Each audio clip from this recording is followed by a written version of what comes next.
Alright, guys, and welcome back. We are on another episode of Alone in the Dark. This is chapter 4. I've done a little bit of research on the game, kind of found out a little bit of the things that I could be doing better. And what I've come across too is there's chapter 4, chapter 5. Chapter 5 is like the end of the game, essentially. So this will be our last chapter, essentially. It's a long one. It'll be probably the biggest part of the game, because it's the ending part of the game. But we are kind of figuring out this game a little bit more. You know, we've found out, you know, that we gotta look into this contract for the Dark Man. So happy to be back at this. Let's go into these notes that we gotta go. I just hit it real quick. Let's go ahead and listen in, and then let's begin this game. Let's go ahead and start chapter 4. Carnby never thought he'd be so happy to be back at Derceto. It felt like he had crawled through a long, dark tunnel of misery and regret. Now that he was back, Carnby could look into the steps mentioned in the contract. But there was one thing that gnawed on him. What exactly did this have to do with Dr. Gray? Right.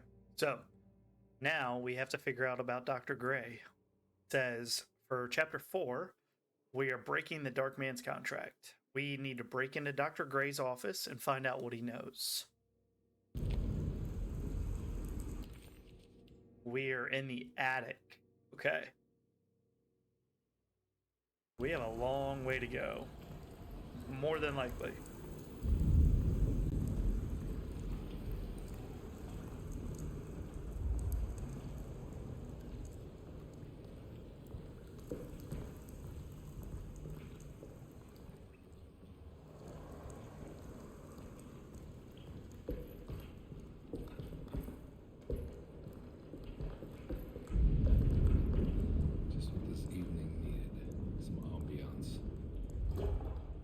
Looks like that room is locked. We'll see if this one is. And it is not. Got to be around here somewhere. He wouldn't leave this house. I don't know what to think anymore. You run into that detective fella? Who is he? Can he be trusted? I think he one of the good guys. Oh, you know, like us. Will he be all right with her coming? Praise the mother. You don't need to know about all that. Just help the journey. Just calm down. It ain't time yet. God, it hurts. As far as I can tell, Detective Carnby seems to be solving problems, not causing them. Well, thank you. Just be ready in case he starts anything. Let's hope that I don't do that.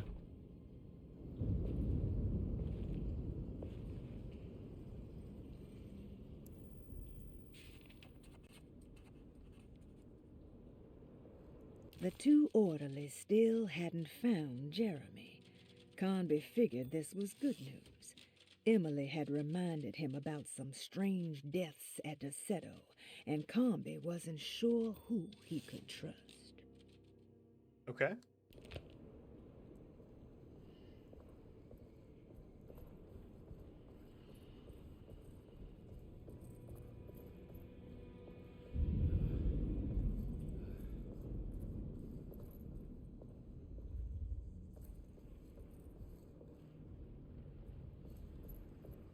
There's nothing in here for me.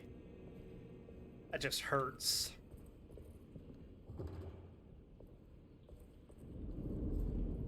Oh, there we go.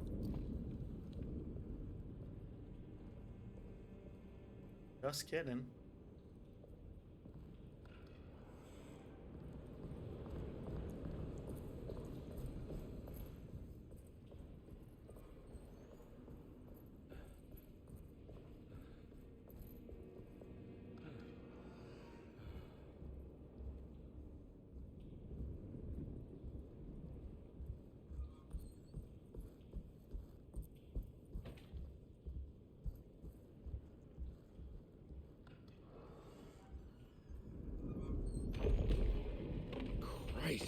the hell was that? That's our mind playing some tricks on us, man. Alright, where do I have to go?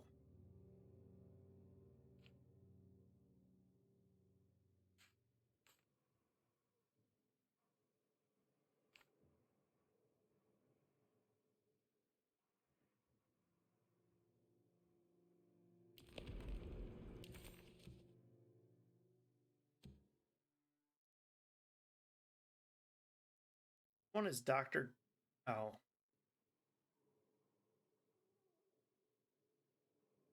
Okay.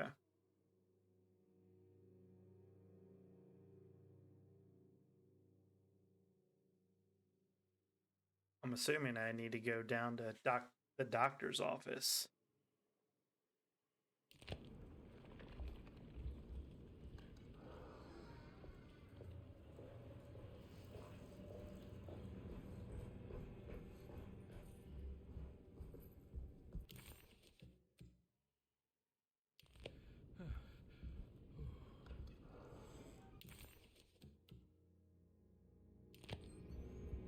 It's blocked. Let's find an alternate way to the stair hall. Emily will have to die. I don't want to run into the orderlies right now. Not sure I can trust them. You don't have to worry. I don't worry about it. I think Dr. Gray might be in there. Perfect time to snoop around his office then.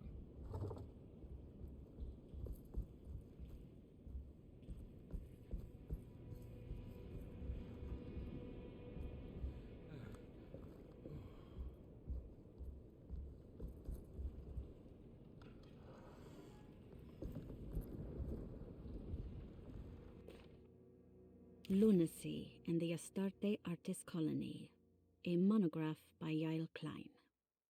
In early 1909, the old Derceto plantation outside of New Orleans was turned into an artist's colony. 3 famous European artists rented the house and the surrounding land from the owner, the Ledoux family. The colony was chiefly run by Sebastian Cortez, who was playfully dubbed the captain by his collaborators, William Arges and Heinrich Kassel. The colony existed for 6 years, until one day all 12 members disappeared without a trace. It is widely believed that their disappearance is connected to the disastrous hurricane that passed through on September 29, 1915, but nothing truly supports this claim. What is known is their frequent participation in New Orleans nightlife, their love for hosting parties, and their elaborate contributions to the Mardi Gras parades as the Pirates of Pontchartrain. Accounts of their lifestyle can be found in almost every gossip column. It can effectively be summed up as carefree and bohemian. In late June 1909, the name Astarte first appeared in the newspapers. Cortez said the name came to him as he was painting.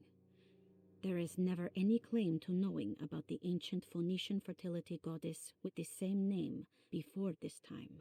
His fellow colonist Heinrich Kassel did know, because he later produced sculptures that show clear references to ancient idols of the goddess. It's impossible to know for sure how this name suddenly made an appearance, but it is interesting because of Derceto's history. Even the name Derceto is the Greek name of a Syrian fertility goddess. In the case of naming the plantation, Derceto was certainly not an accident.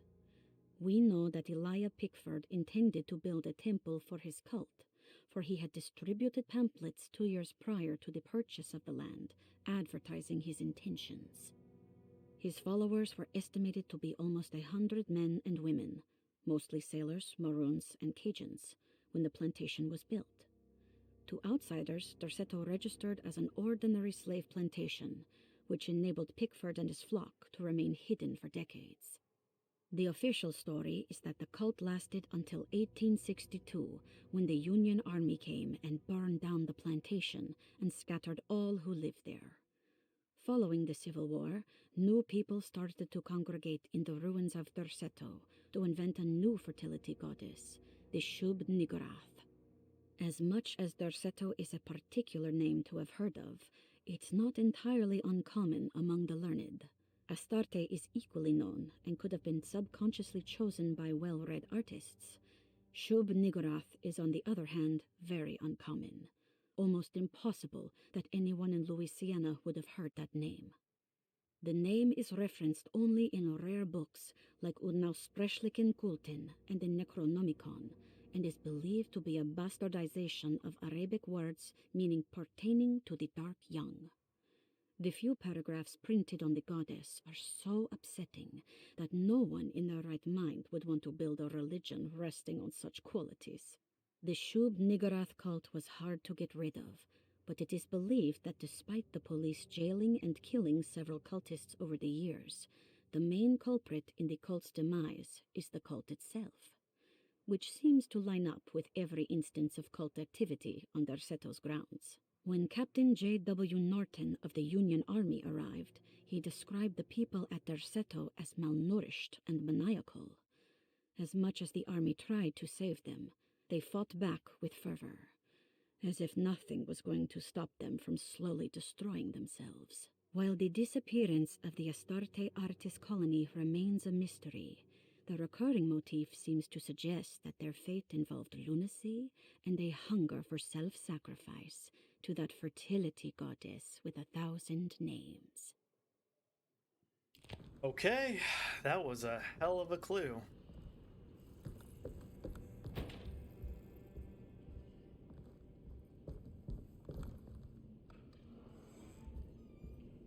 Definitely gonna say, you know you're on the right track when you're finding these things.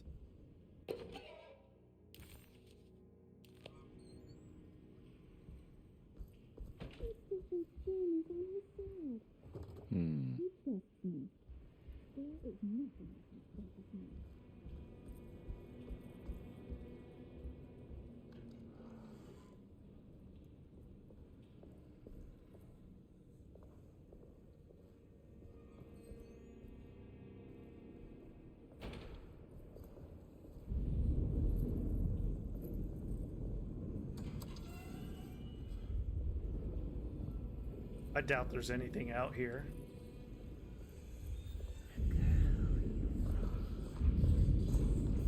What is that?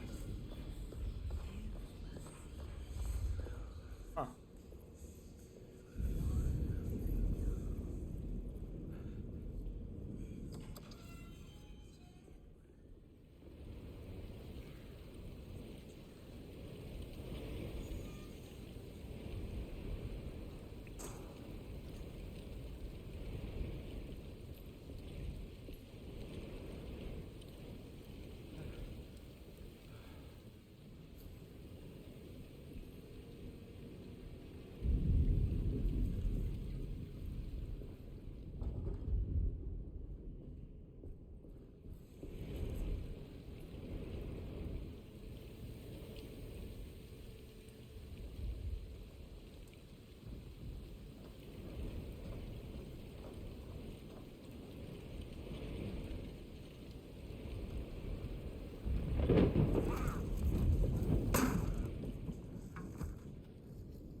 Should I go this way real quick and just see if there's anything over there? Oh, there's not.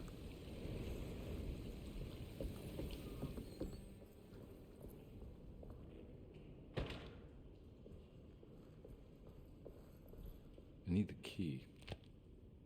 Alright, we gotta go find this key.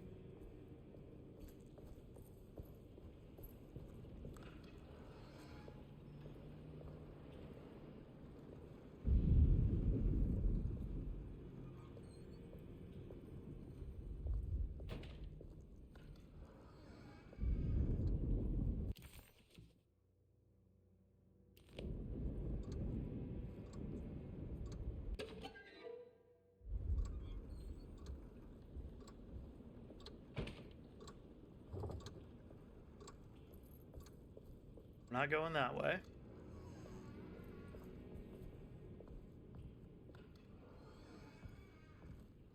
There must be a spare key to Dr. Gray's office in here somewhere.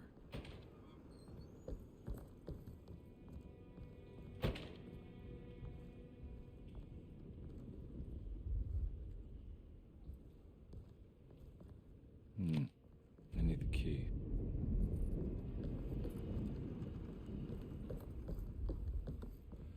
I don't have the combination for this. But maybe Jeremy did.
All right, time to get Jeremy out of that contract so we can get the hell out of here. Something tells me I'm gonna have to put my talisman to use. 100%, but we gotta find a way to open this stupid thing. Alright, so he said maybe Jeremy did.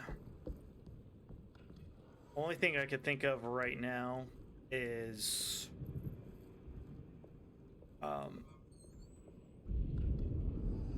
we need to be going upstairs. Maybe hit up Jeremy's room, and we'll see if that we can find a clue from there. So we gotta go upstairs.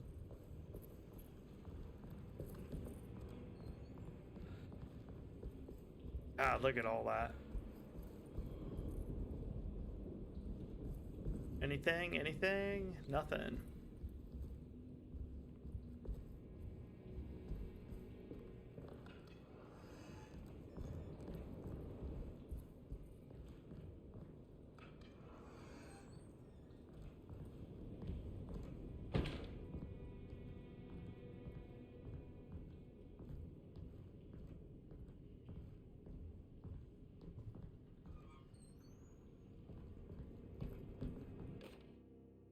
Detective Carnby, I'm terribly sorry that my niece has pulled you into this mess.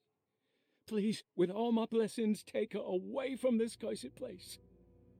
I have destroyed that eater of worlds and locked it away in the attic and retreated to a place of hiding.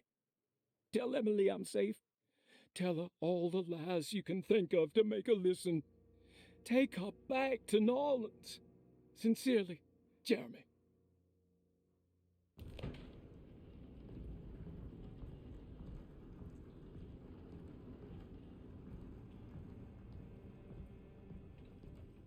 Well, that wasn't much of a clue.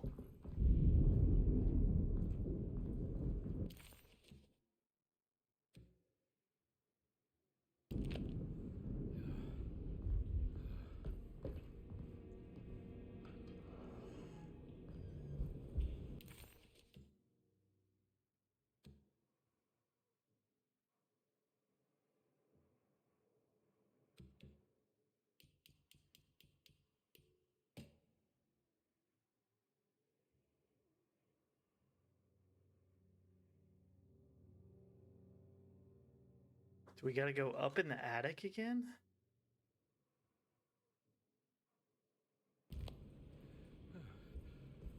Dude,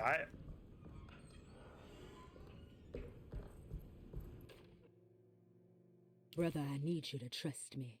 This is the most important moment in our family's history. I know you have doubts and that the terrible Mama Loa told you lies. I would never betray you. I promise. Lottie.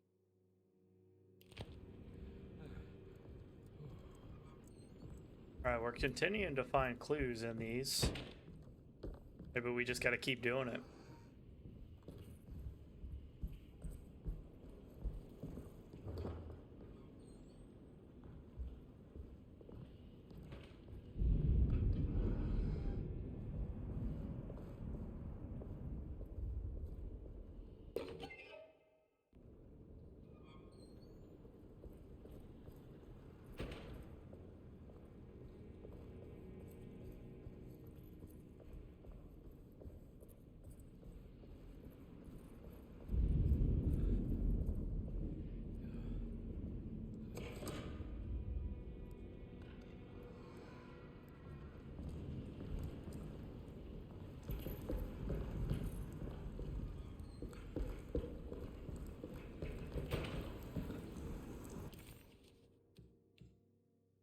Alright, we're in the stairwell.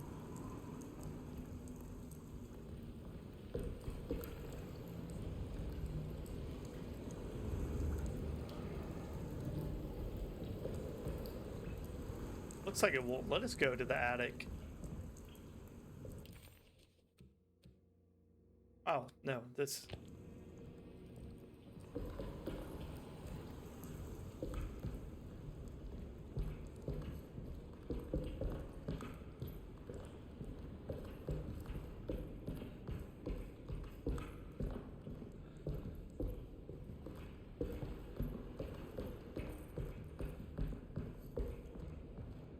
I need the key.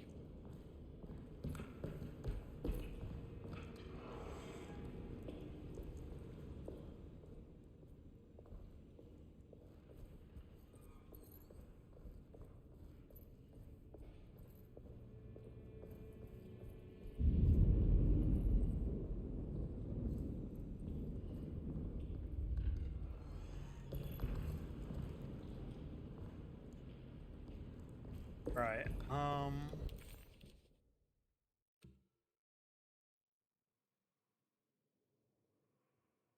still think we're gonna need to get that.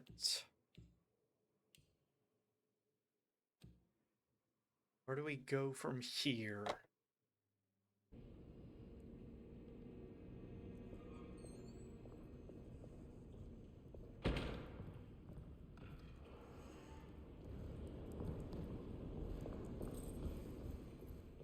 I'm gonna say there's nothing more in there. All right. You know what? Let's go back where we came. No, I'm like getting a little lost on this, guys. I'm sorry.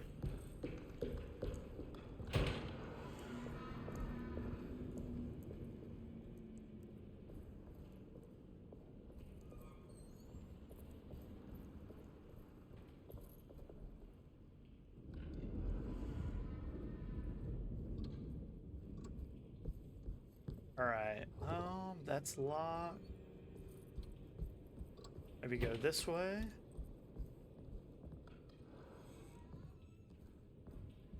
Okay, we came in there. All right. Let's just go to this door. See what we can do here. Oh, wait. Thank you. I was just winging that. Detective Carnby. Good to see you again.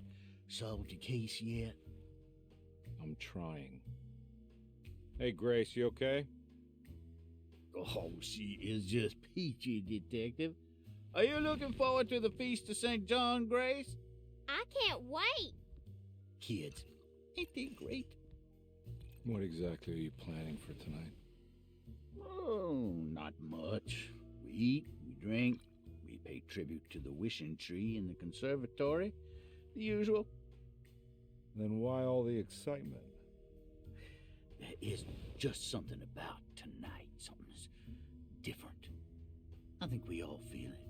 Besides, we got ourselves some new words for the prayer thanks to your buddy Jeremy. She'll come and turn the world inside out, and things will begin again. That sounds strangely threatening. You should come.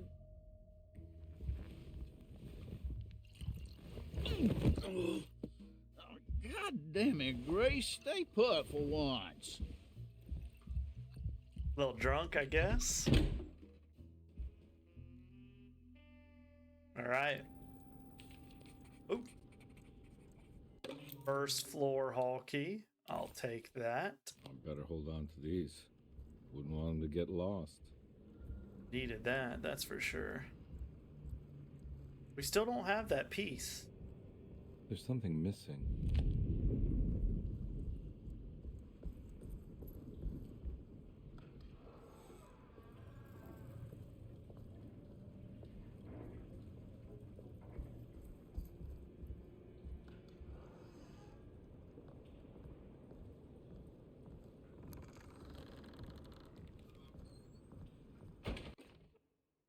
Jeremy knew that the only one who could help him now was the guest in room number 3. The room seemed to have been empty for so long. But that wasn't allowed to be true. The story needed to be different. To include something from the outside, he would bring the guest back to room 3 and show them what was in that safe. 913. But those were not the right numbers. That was the combination for the safe in the clerk's office. There we go, we got it.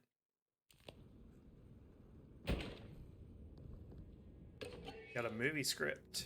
Okay.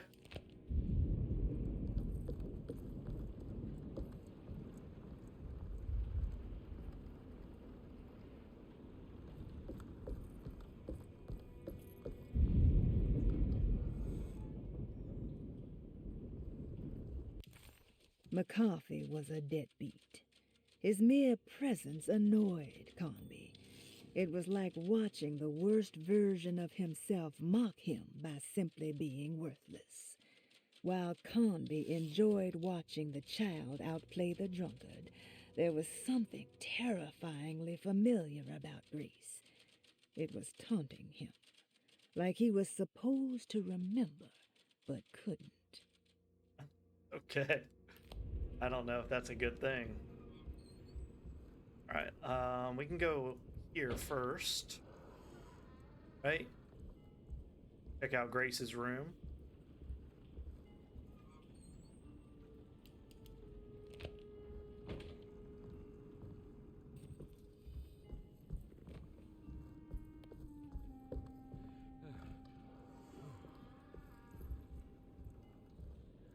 In there. All right.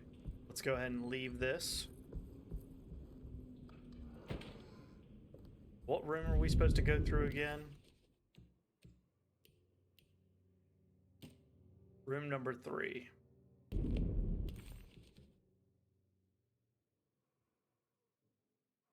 Room 654, 7 and 8. Room 1, 2, and 3. So that's on the first floor.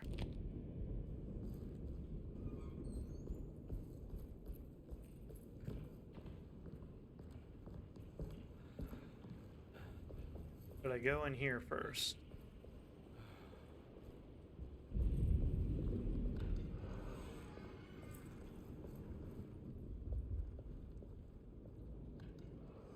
I mean, we should just check this out. We know the combination, it's 913.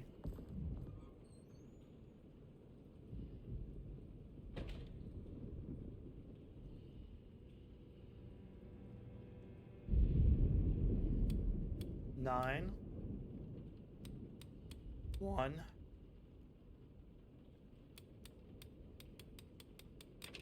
It Three. worked. All right, we got Dr. Gray's office key. We got a clue. The last guest in the empty room suffered from severe maladaptation. I must write this down. because if I understand the condition sufficiently, it could make me deny this fact at a later date, and there is reason for me to think I may come to suffer the consequences from this dysfunction, as some who came in contact with the guest seem to adopt a new worldview in which everything was predetermined but broken. Upon accepting this worldview, some memories became unmanageable and later rejected. I do not know what this means. I cannot even remember the fate of the guest. I think they were simply misplaced one day and forgotten. Just like all documents pertaining to this guest, they have all been destroyed, or they never existed in the first place. Who wrote this? There has never been a guest in the empty room. What? Okay.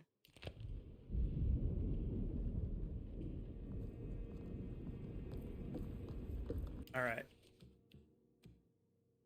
Break into Dr. Gray's office. Then we got to check out the empty room.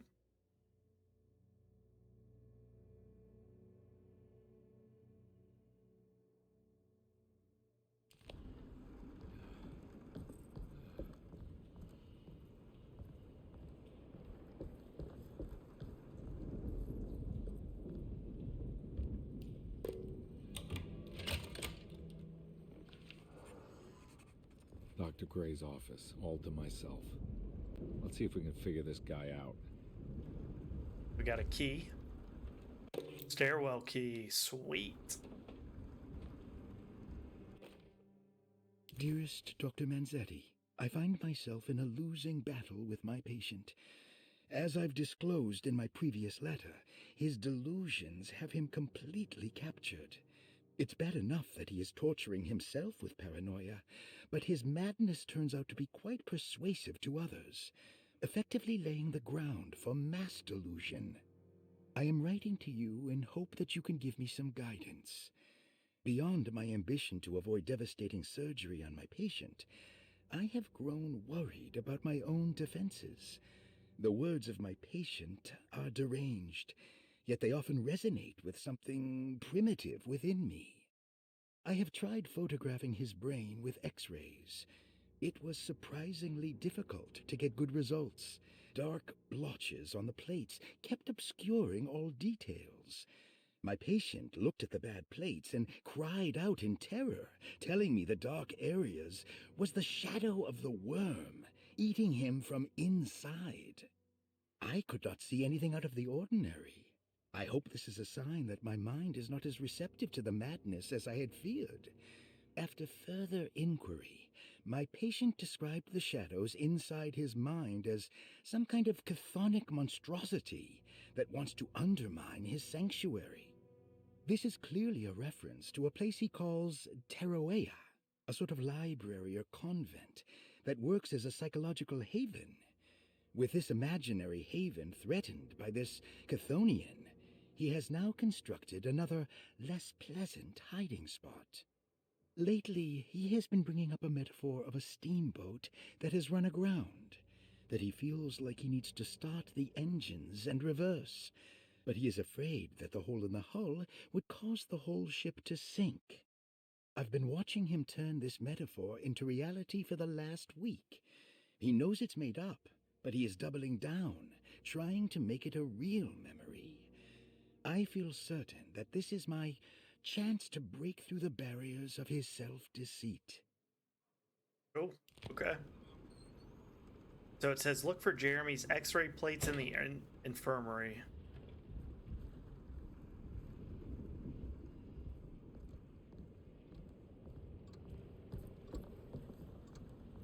Cassandra's things. I have finished tidying up Miss Beauregard's belongings. I will leave it to you to contact her agent and have them collect her things. I found one of Grace's drawings she might want back, along with this key in her room, which I believe you've been looking for, Mrs. Thompson. Ooh, okay.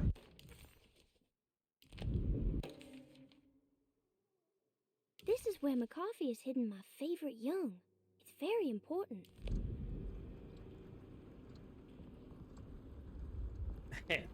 We are finding like some legitimate clues now.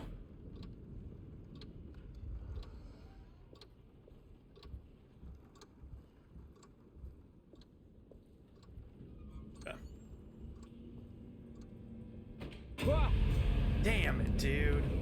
This can't be right.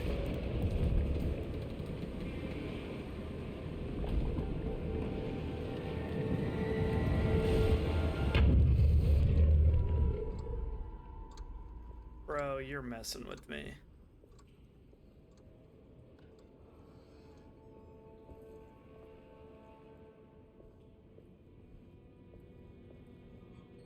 Oh, dude.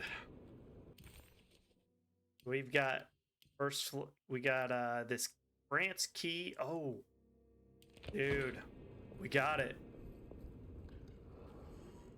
All right, first thing first, I'm going upstairs. I got 2 things to knock out.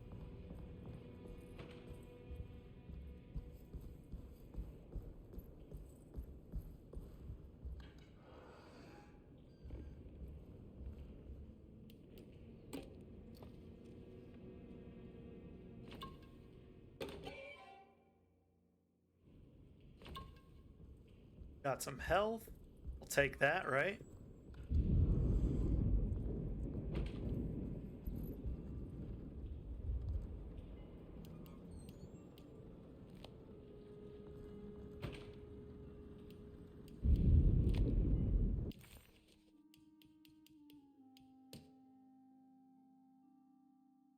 Pirate treasure.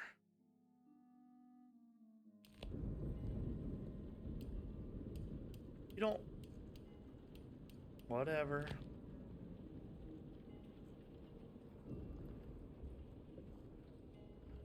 I'm confused. I thought we would have used Grace's drawing. Dr. Gray was somehow mixed up in this business with the Dark Man, Detective Carnby decided. He had to be. Either Dr. Gray was using the idea of the Dark Man to manipulate and torture Jeremy, or the Dark Man was an actual powerful being possessing Jeremy. And in that case, Dr. Gray was simply a stooge. Maybe both could be true at once. Carnby felt his mind racing in all directions. No matter what, he had to find a way to break the pact. That was what Jeremy said was needed. It didn't even matter what was true or not. If Jeremy wouldn't leave Derceto before the contract was broken, then Carnby had to make it happen. He just wished the steps on the contract made a little more sense.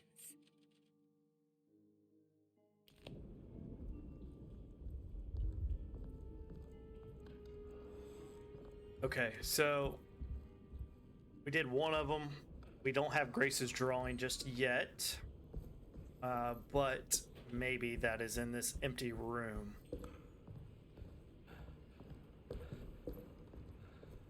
All right, so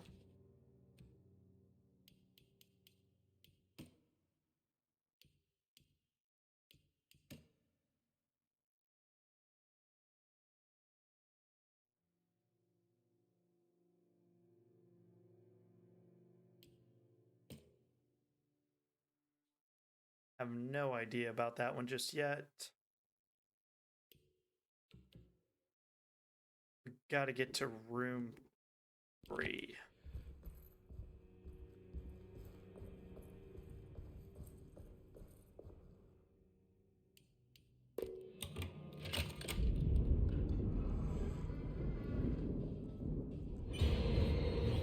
No, no.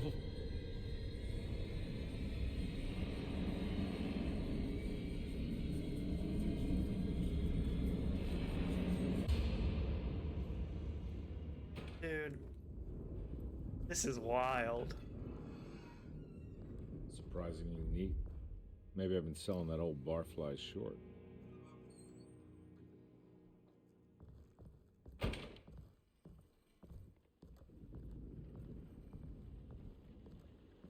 Looks like McCarthy has something hidden inside.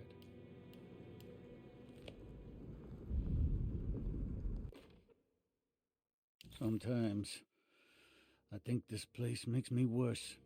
That Derceto might be my grave. A coffin made of ostentatious architecture. A Taj Mahal for the drunken depressed. There's something about Derceto. Something about Dr. Gray. Like we all pretend that we're here to get better, when in fact we are here to be forgotten.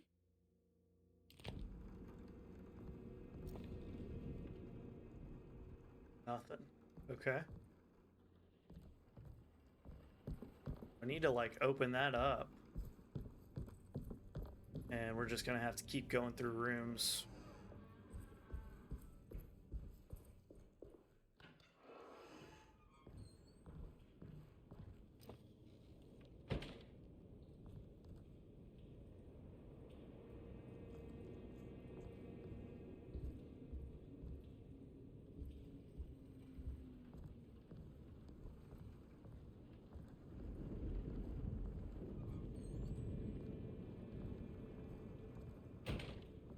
Huh. There's nothing in here.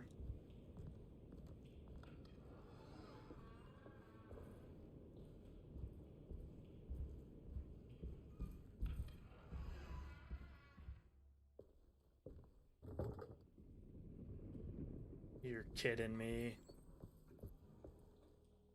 I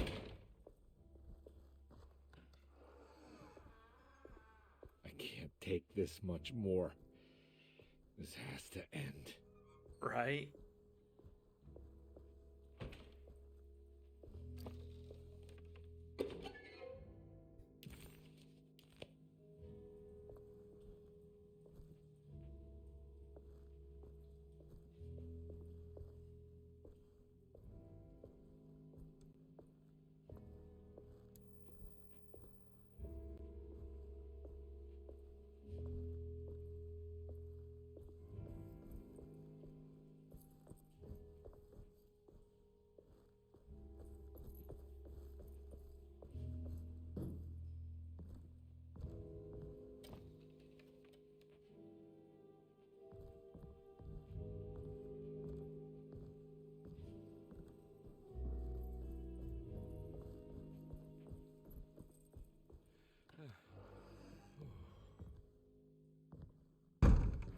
Okay. Let's just use the stairwell key.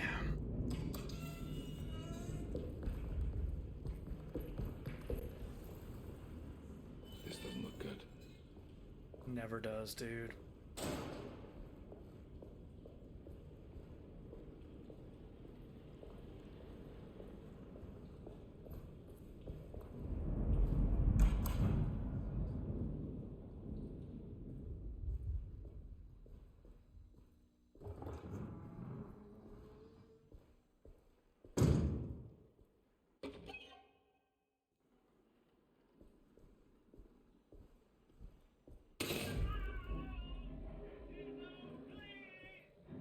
I need the key.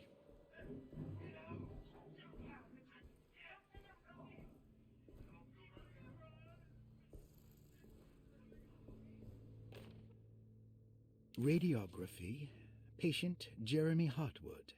Date June 14, 1930. Plates. Jeremy's skull proved difficult to capture properly. Partial radiographs worked best. A complete picture of the brain can be assembled by piecing 3 plates together. Observations. Even when looking at an assembled version, a shadow covers significant parts of Jeremy's brain. Possible tumor, but more likely that the equipment is failing. Jeremy reacted strongly to the pictures and claimed to see a giant clay worm eating and displacing his memories. Notes. While this exercise has left me nowhere closer to an answer, I feel confident that a Burkhardt lobotomy should sever all necessary parts. Okay. Hypothetical psychosurgery based on the ideas by Burkhardt and the St. Petersburg research could end up saving Jeremy's mind. Severing the connections around the frontal lobe would certainly solve most mental afflictions. The procedure would be brutal in performance, as well as in efficiency. An ice pick pushed through the edge of the eye and into the skull would untether the nerves like that's Alexander disgusting. cutting the Gordian knot. As this would likely leave Jeremy in a very different condition, all other paths should first be explored. The medical instrument I would need for this lobotomy is missing, and I should have Waits order a new one. Dude. That's what they were gonna do to him? Oh my god.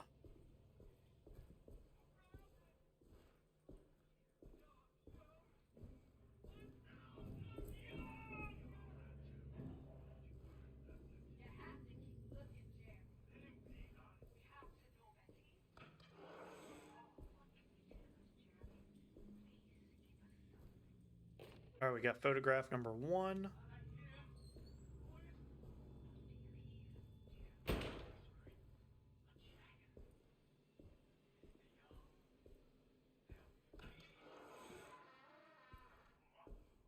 Can I go in here? I need the key. All right, looks like I'm going through.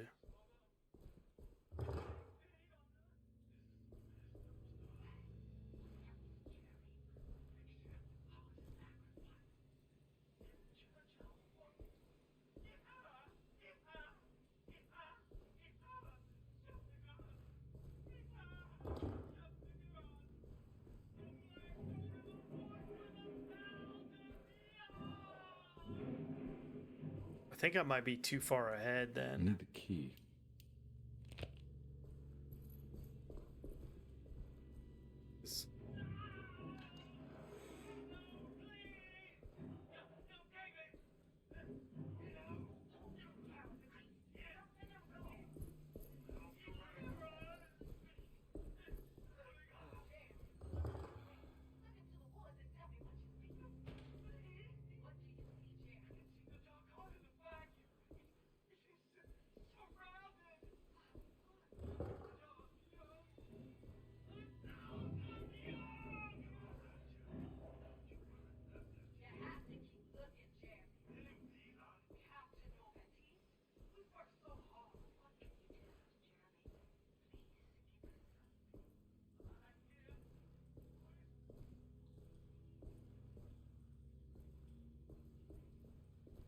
Oh, okay. Oops.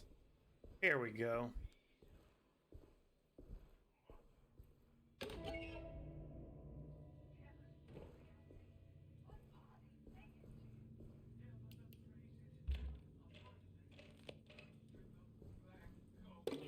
Got a surgery room key. Got another photograph.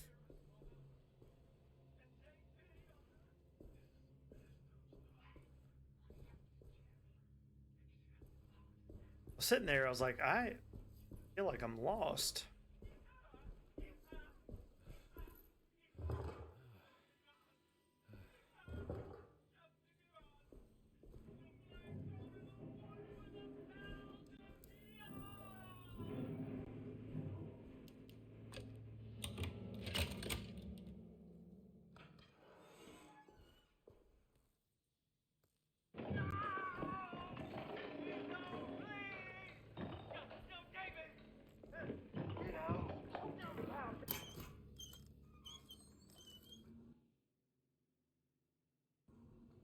Don't mind if I do. Yes, thank you. I think we got all the missing pieces.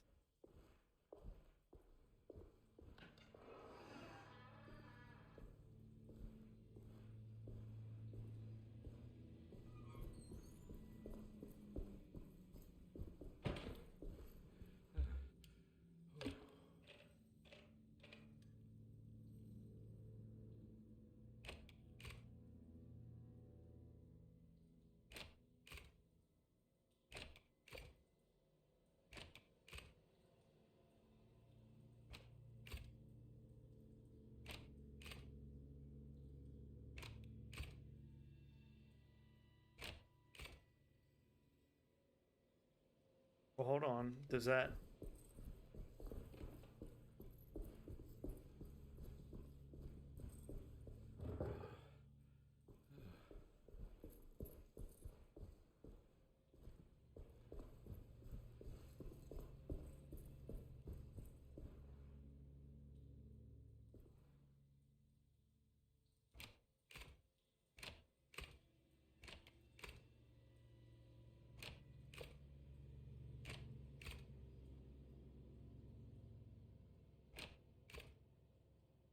Gotta get all of them open. Or all of them green.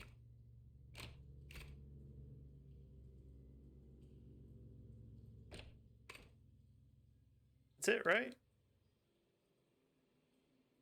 Damn.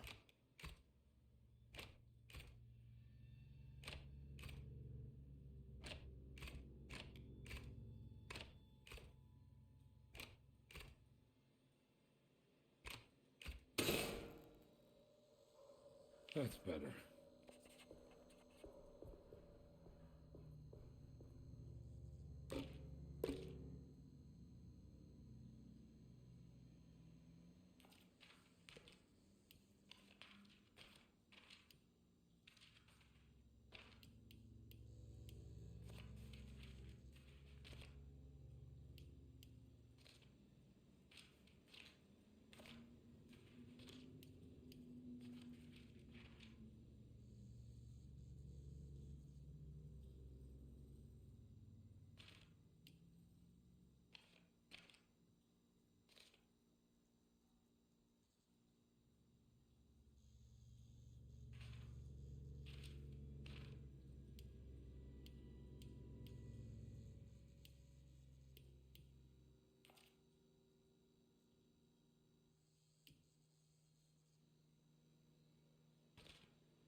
Alright, I've got all 3 pieces.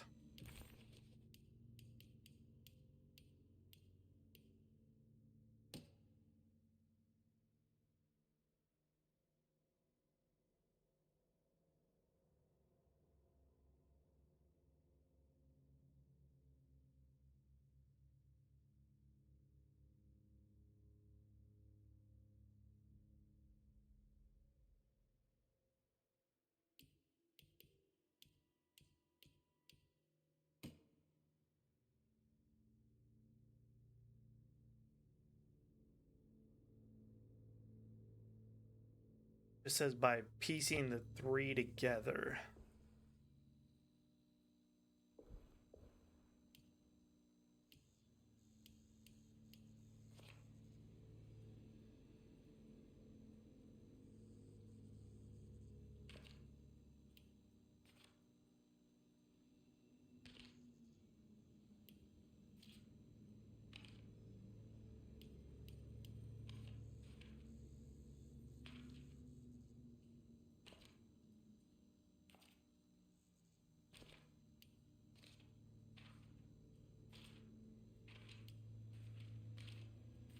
Well, it only lets you do 3?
Dude, I swear I'm doing this right.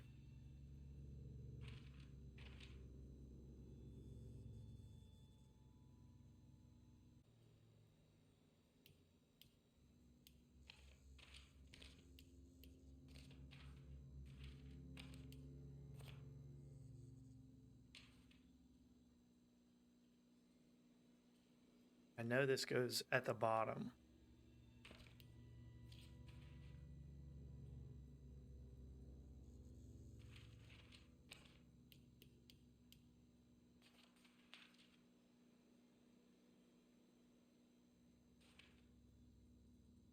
Maybe.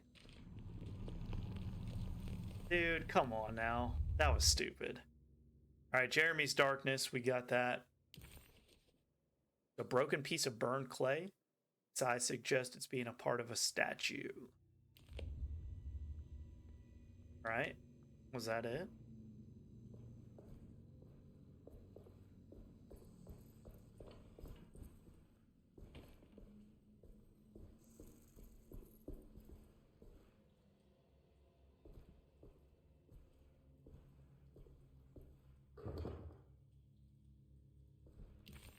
Dr. Gray had been putting Jeremy through some thorough medical investigation. He was trying to break through Jeremy's stories and get to some truth, just like Carnby was. Could Dr. Gray have been trying to break the contract as well?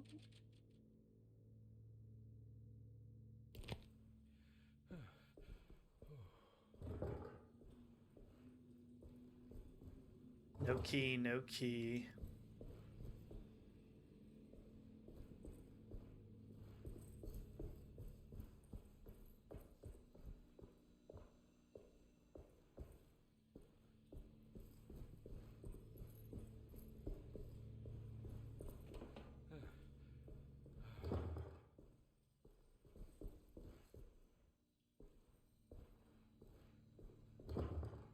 Jesus.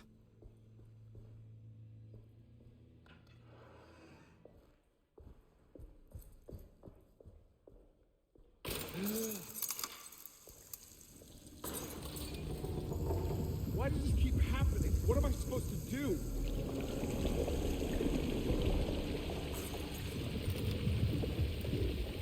Dude, I don't even know.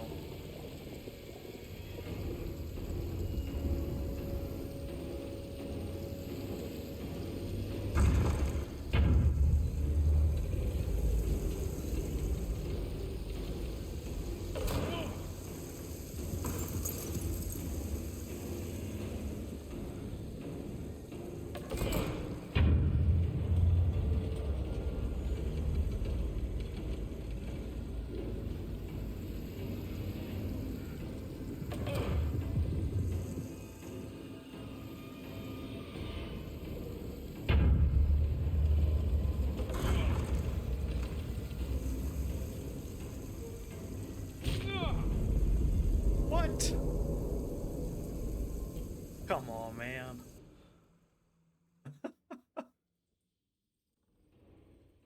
All right. What am I supposed to do?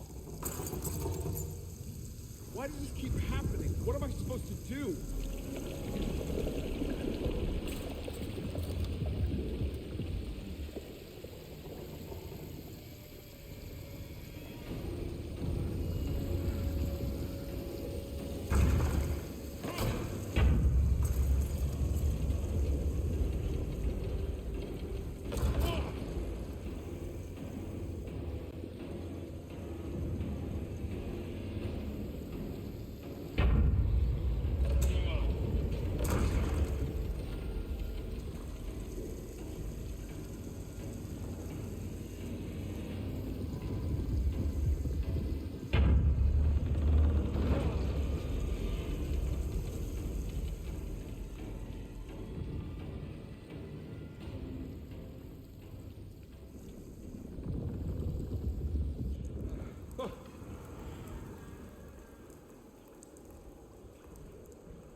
And we're back here. Well, perfect time to have a look around this place. Right? We need to find some stuff, man.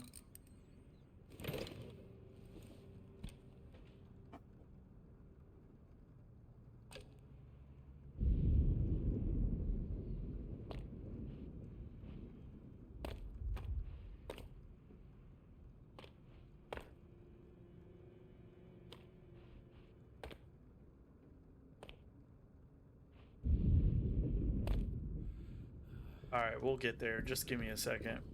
What is that?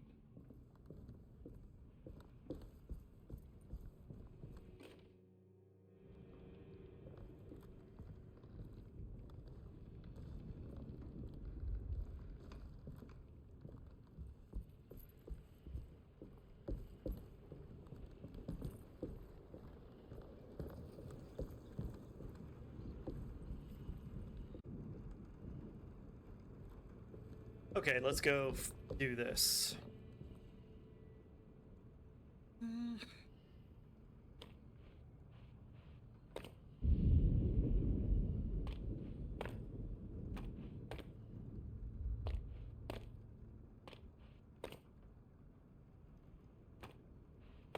There we go. Use the talisman to open up Jeremy's mind. 641.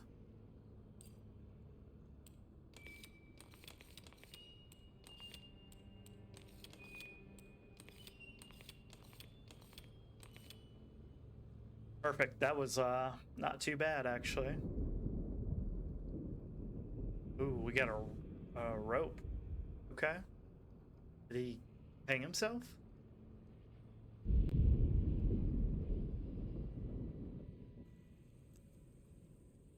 Okay. Don't know what we do now. Looks like we get dropped down.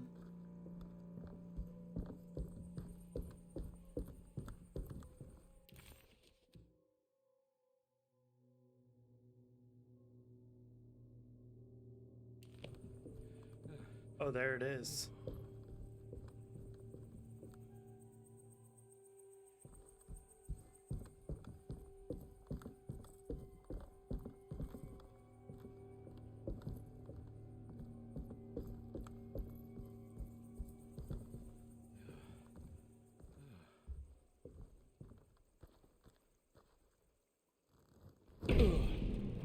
No, this is where Jeremy's hiding, right? Hello? Is anyone there? Jeremy? I need help! Wait. Can you hear me? I'm stuck in the mud and the fire is taking Jeremy. me. Where are you? The motor is dead. I can't do anything more. Hang on, Jeremy. I'll figure something out. I'll get the boat running. Jesus, man. What in the heck is going on?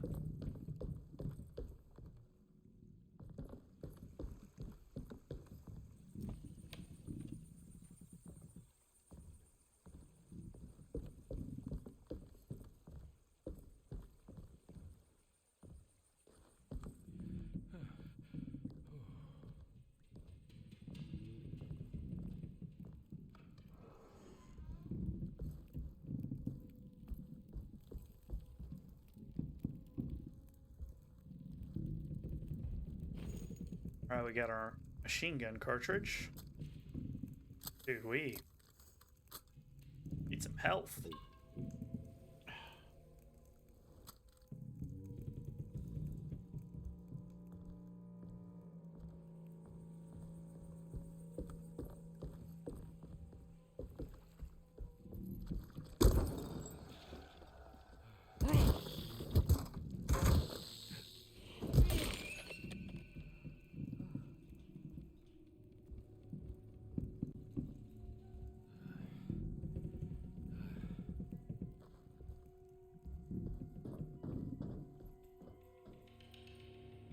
Probably can't jump, can we? Nope.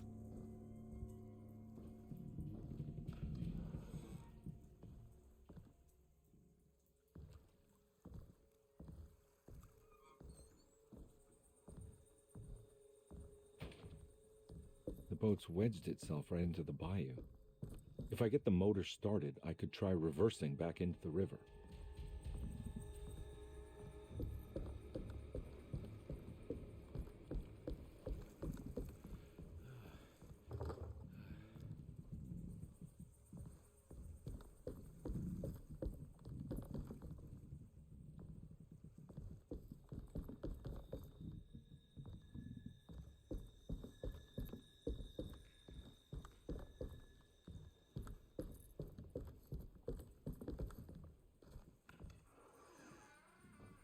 Jeremy, where are you?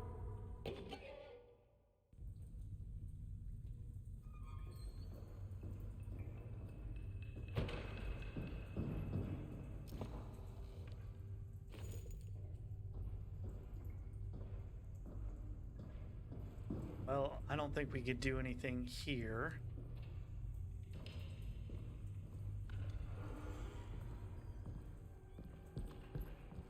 Maybe we can go back upstairs.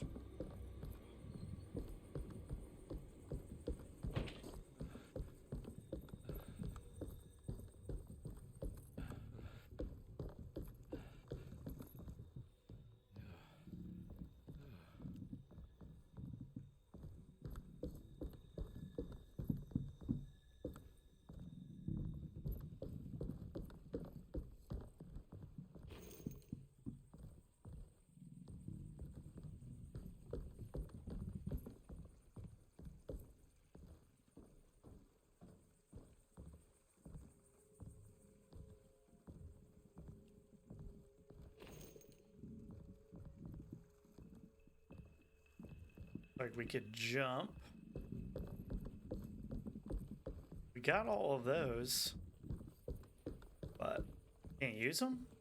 I mean, there's nobody around here to use them on.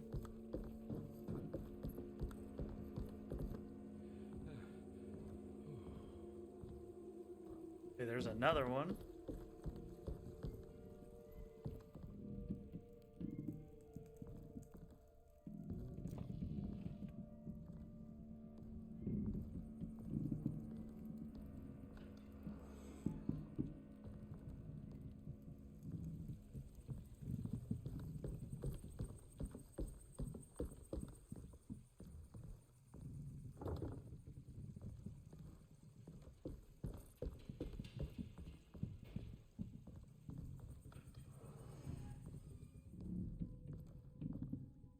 Take that hatchet? Heck yeah, I will. Oh, I'm glad I came down here.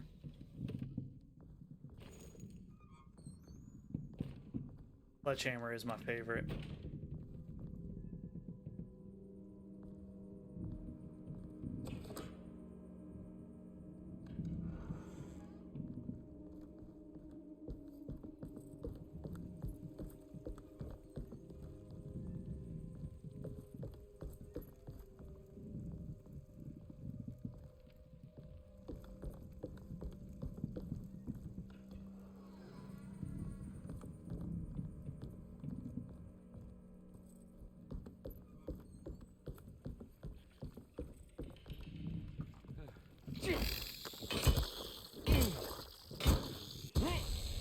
What the hell, bro?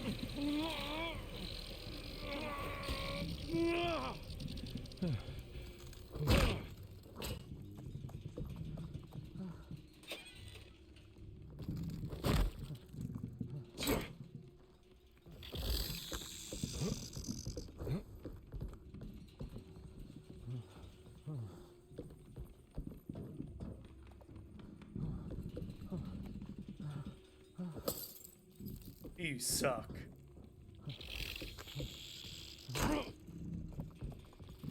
What the hell, bro? Oh.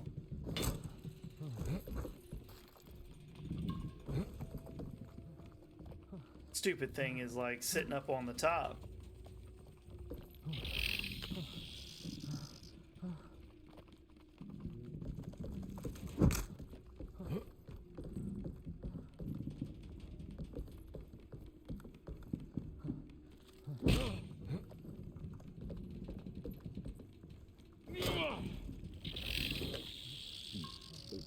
Dude, where the hell is it?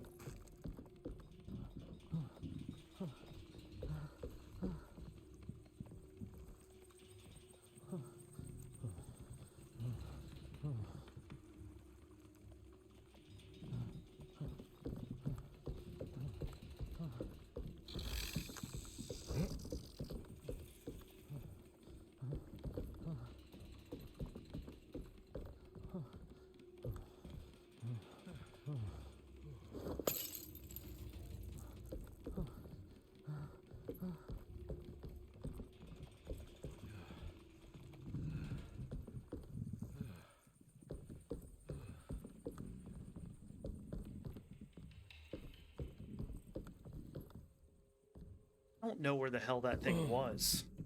That was extremely confusing.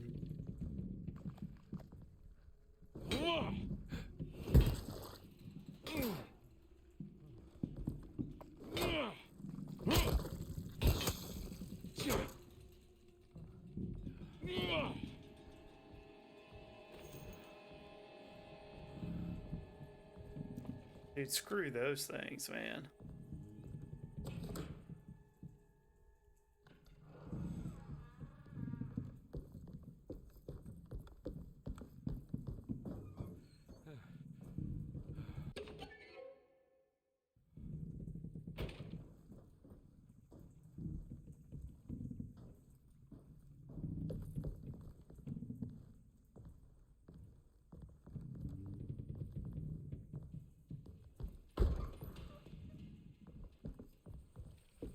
Where the hell does it want me to go?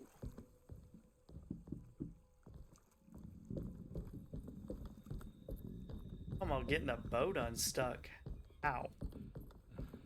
This boat is... It ain't going nowhere.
Where the fuck is it, dude? Where?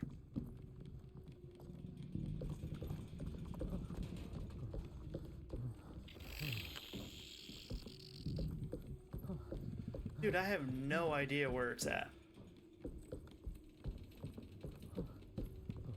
Unless that thing's like on the roof or some shit, I don't fucking see it.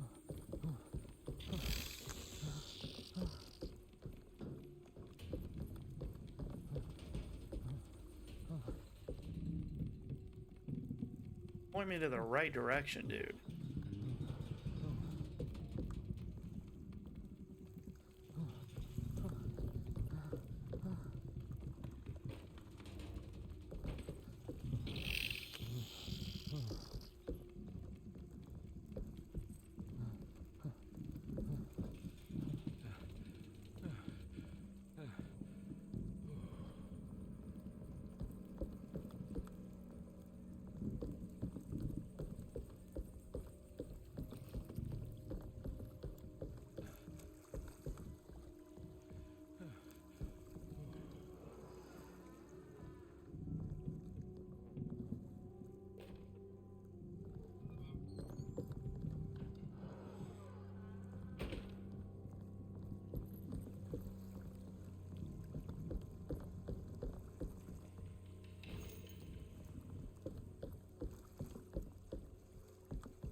I have no idea where it's at. Like, get the fuck out of here.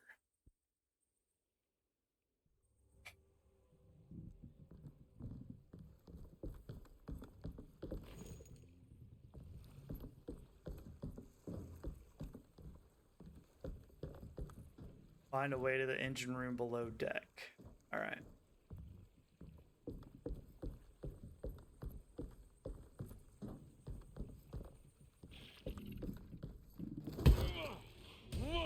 Oh.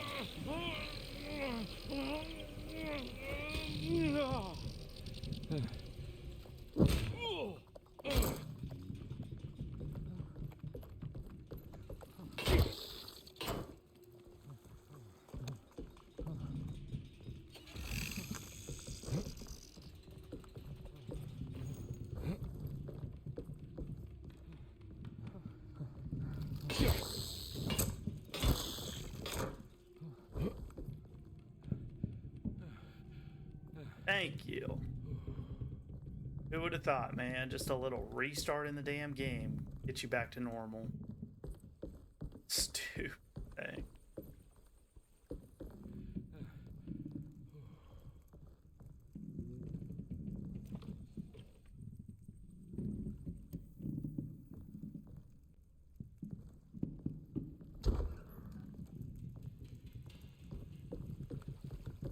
Alright, so we got to get to this engine room below deck.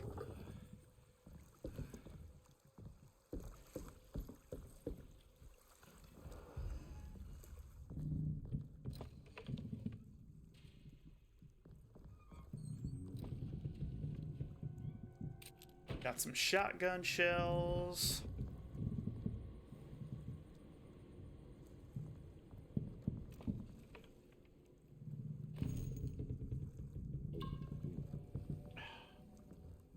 Alright. Looks like our health is decent. Again, engine room below deck.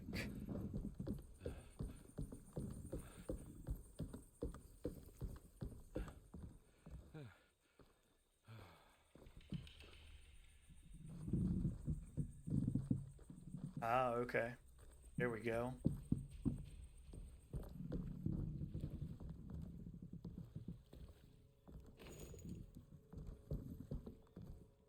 Definitely need to jump back down here, though.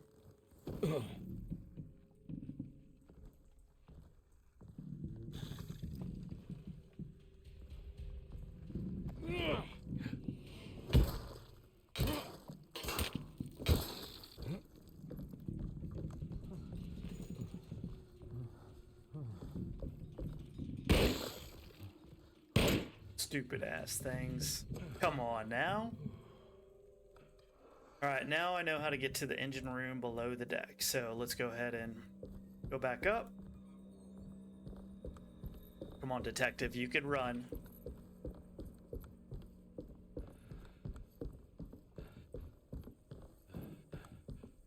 And then we need to go to this boat right here. The winch is powered by electricity. I need to find a way to turn it on before I can use it. Of course. The winch is powered by electricity. I need to find a way to turn it on before I can use it. God, man. Maybe I gotta go back down. Ugh.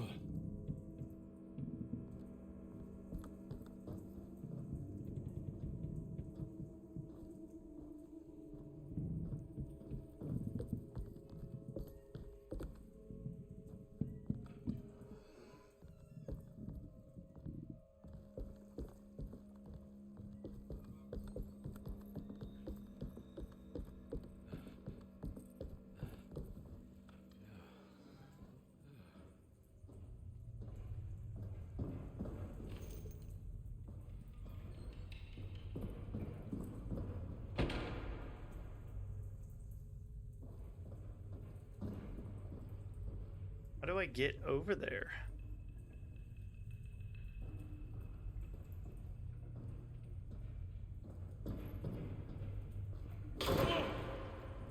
Yeah, I didn't think I could do that.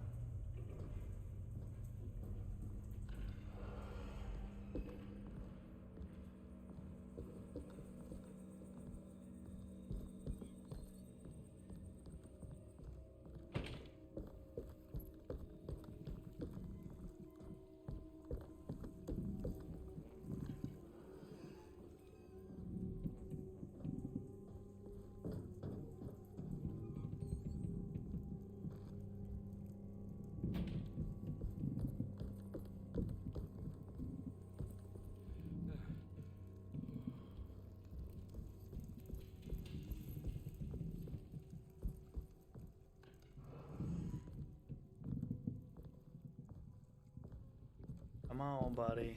Give me something.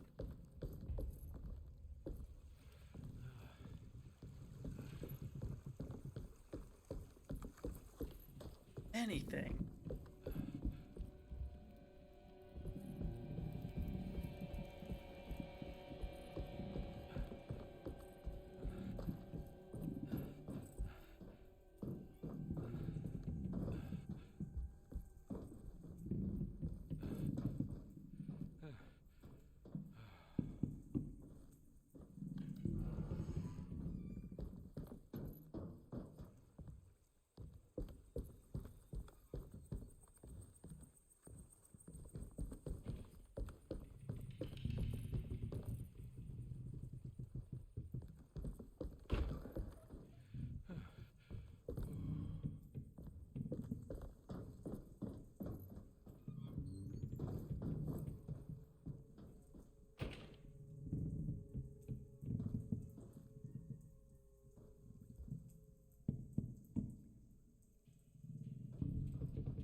Right, let's...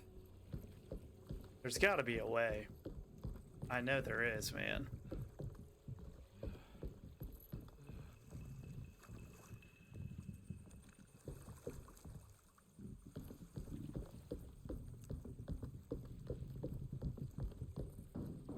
Oh. Looks pretty weak. I just need something to break it. Whoa. Dude, I've been looking for a while just for that, man. What the heck?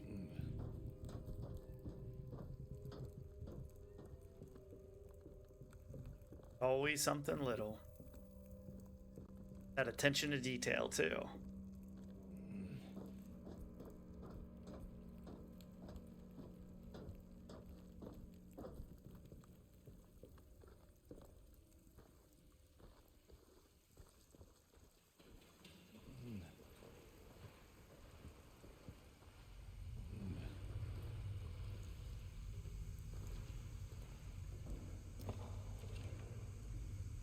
Empty gas can. Okay.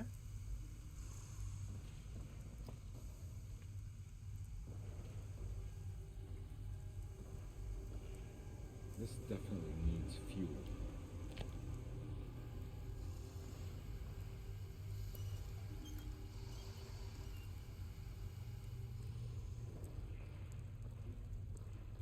Now we just gotta go get some fuel for it.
What the hell, bro?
Just watch one of those things just climb up on me.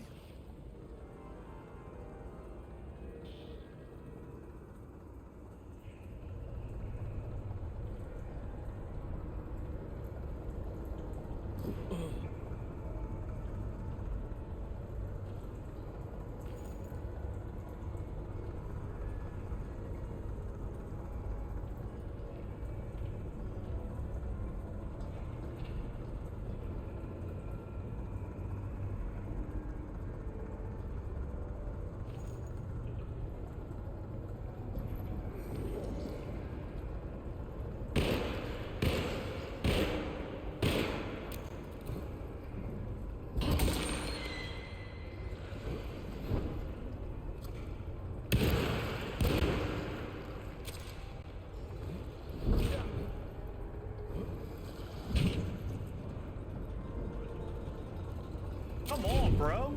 Don't fucking die. You're a jackass, man.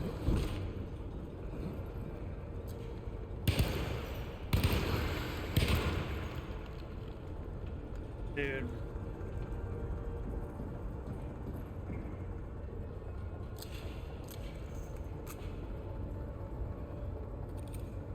This might be where I die, guys.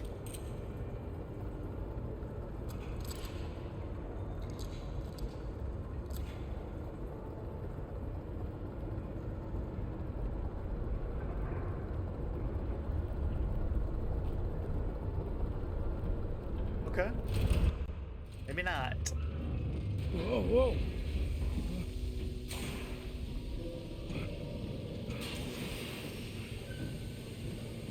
I'll try.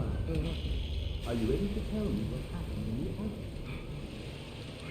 I put a rope around my neck, and then I strangled all the life from my body. Are you under the impression that you died? Yes. No. I was supposed to die. What does that mean? That you were supposed to die. I'm the catalyst. I had to die to make the story happen. What story? What are you referring to, Jeremy? 30 years ago, Frederic needed me to die. You're not making any sense, Jeremy. Come back. Find your focus. Hey! I cheated everyone. I didn't play my part. Hey! I escaped my doom. My destiny. Again, find your focus. Hey, I'm right here. What the hell is going on? Now everything is wrong. Nothing is in place. I'm right here! Calm down, Mr. Carnby. What do you want? Were you not talking to Jeremy right now? I haven't seen Jeremy all day. Are you all right, Detective? No. Actually, I don't think so. Well, maybe. I'm gonna go look for Jeremy. Good. Dude. Let me know if you find him. Yeah. Crazy, man.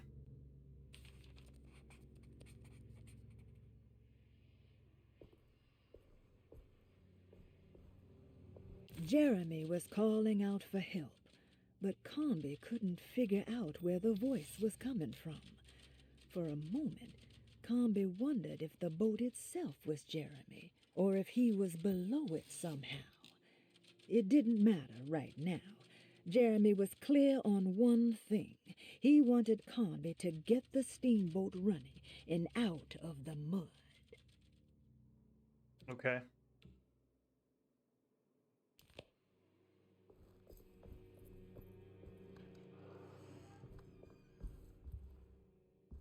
All right. Our objectives are to take a look inside the empty room still.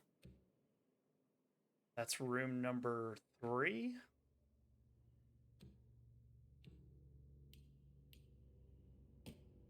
That still was wild.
recognize this view.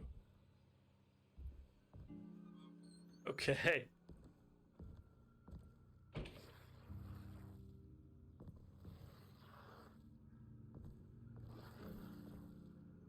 You should I come. know that number. Where's that from? I did this. I can't believe I didn't recognize you. That. Is any of this real? 196 XXX LA?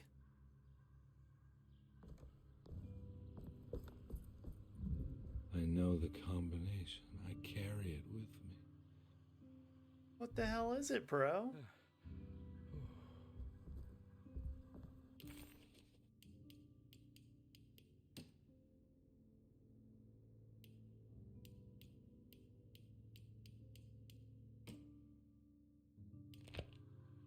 I think it's got to be the up on the wall. I'm almost positive it does.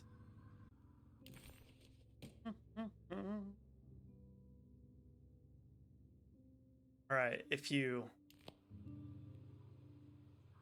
he's had it with him this whole time, so let's check his license out. I'm gonna say it's the last 3 words, because look at that. So XXX, that's gonna be the 692. All right, let's try this first.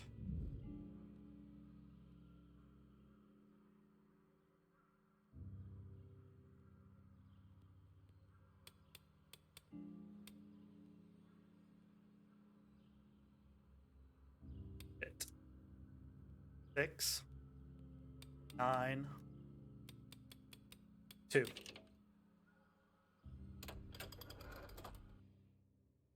We got ourselves a key item, an old coin from the time when Louisiana was a Spanish colony. Look for the girl. Detective, I have made many discoveries in my case. The child we want is safe, thanks to good people like me and you. We're so similar, but you don't see all the things I do. To find your man, Jeremy, you also need to look for the girl. It has always been that way. The young deliver us all. You should have a look in my room. There's a piece of the puzzle you will need. Take care now. McCoffee. All right, find the missing drawing inside McCarthy's room. Here. Yeah, we're starting to uncover some crazy stuff. This is his room.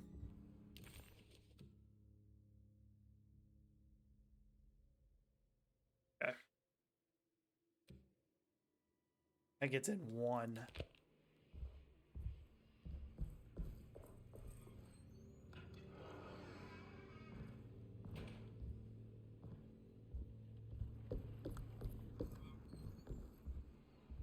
Yeah, still nothing in there.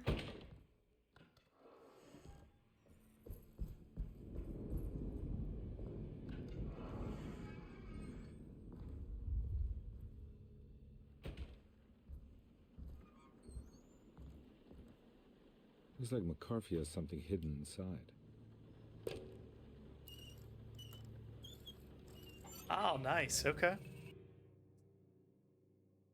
A missing picture. Why would McCarthy lock this up?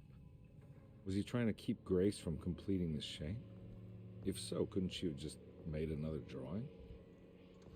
I can't tell you, but I know where to go now. Fuck.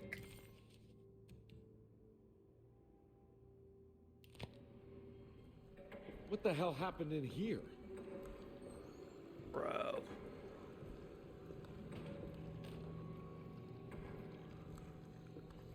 Oh my god.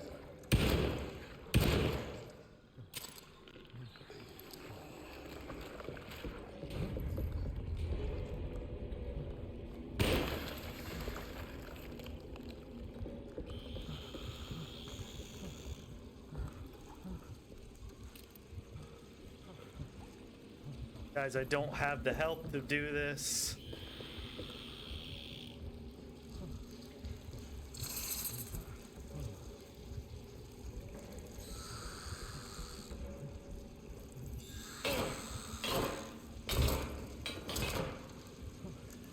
Please don't die. Dude. I'm telling you, man, my mind is playing some crazy tricks on me. Alright, we're in Grace's room now, though.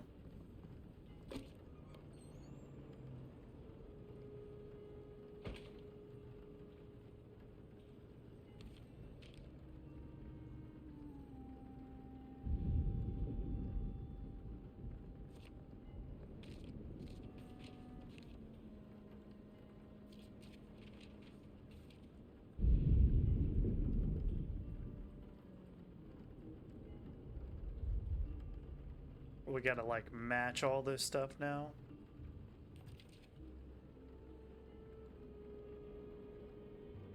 I think it's gonna be that.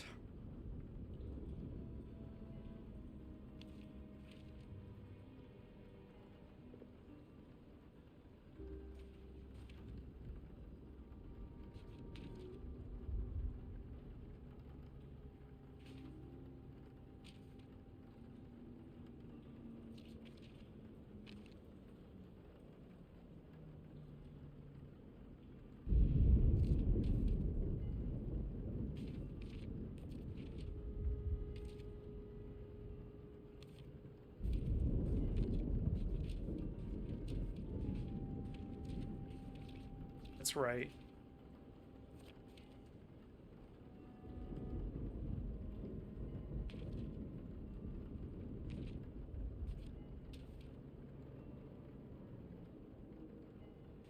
Bro.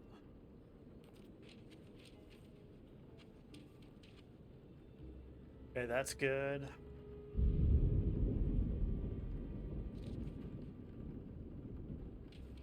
Honestly, I can't tell about that one just yet.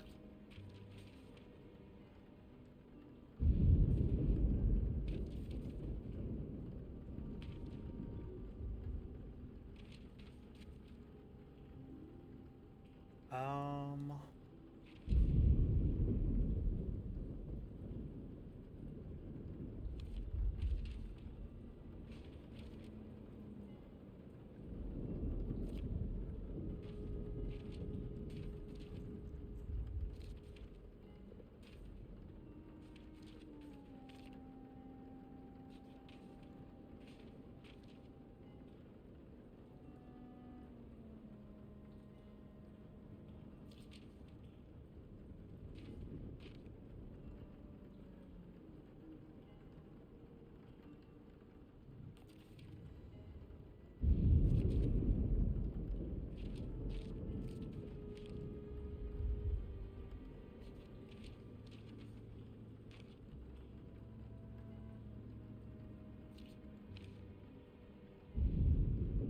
I don't think that one's right.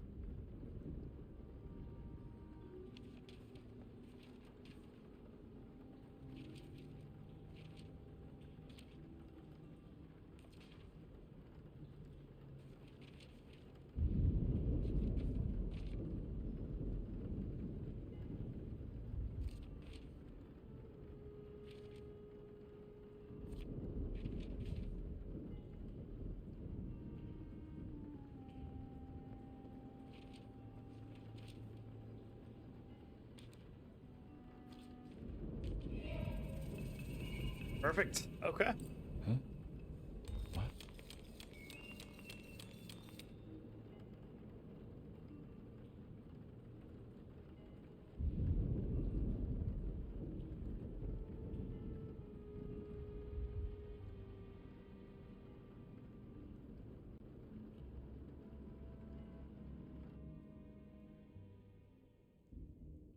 All right, detective, good work. So it says, find the missing drawing inside Caffrey's room. Piece your memory back together. I kind of thought I did that. Oh, okay. I think we're about to have some questions here get answered.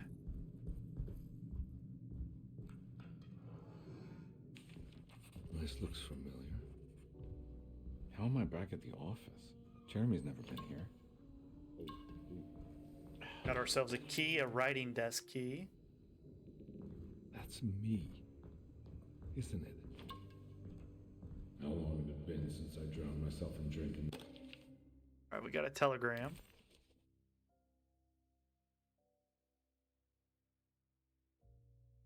Depression. It had all felt so peaceful, slipping away into oblivion. A welcoming, dark voice wrapped around my mind like a heavy blanket. It turned off suddenly as I woke up from the sound.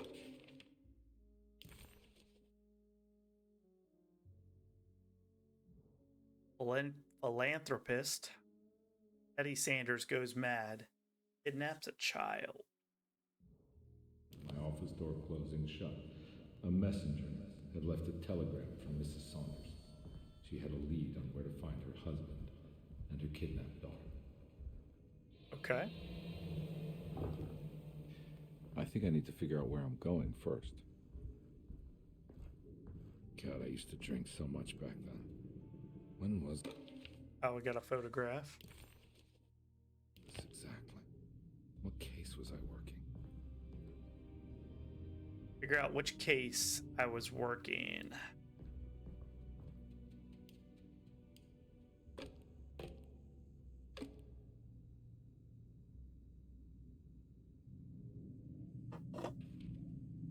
Check out Thornhill. I remember this case. Some kid got taken by her father, headed out of state, but he had made a mistake by selling a painting that his wife actually cared about to a collector named Thornhill to fund his venture. That's how I tracked him down. At least I think so. Okay. Well, we can move through now. Oh.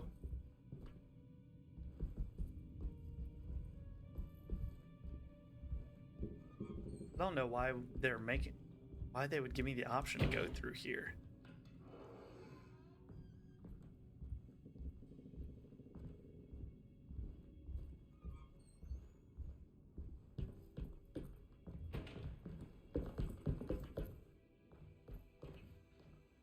Got a fire poker.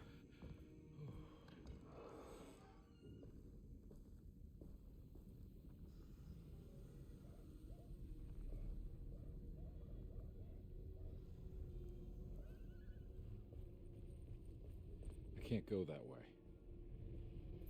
All right, we don't need to go that way then.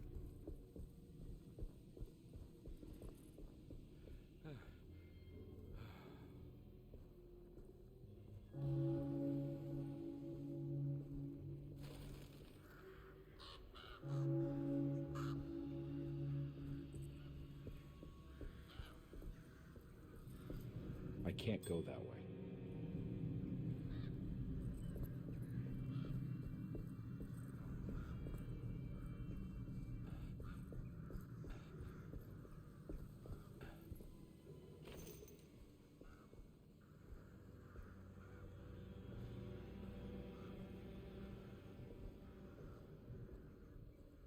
Thornhill wasn't a bad man, but he had principles keeping him from handing out information about his deals. So he needed some convincing.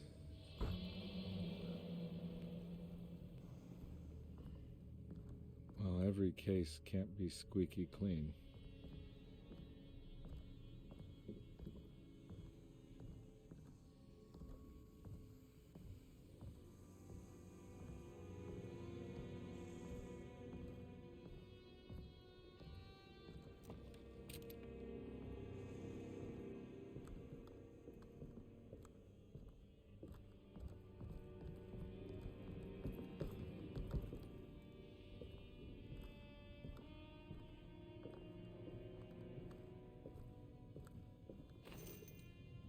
Mr. Saunders had sold a valuable painting to Thornhill, hoping the money would carry him to wherever he was going.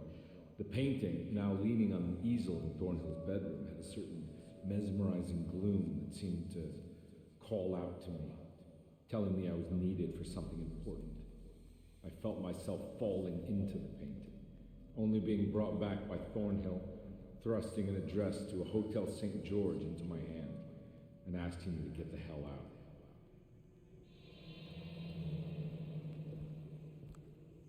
don't remember this at all. But I can't say it didn't happen.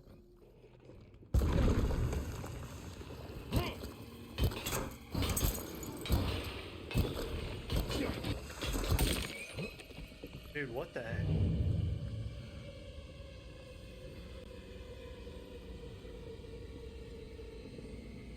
Alright, well, let's move through here. Get our pistol bullets.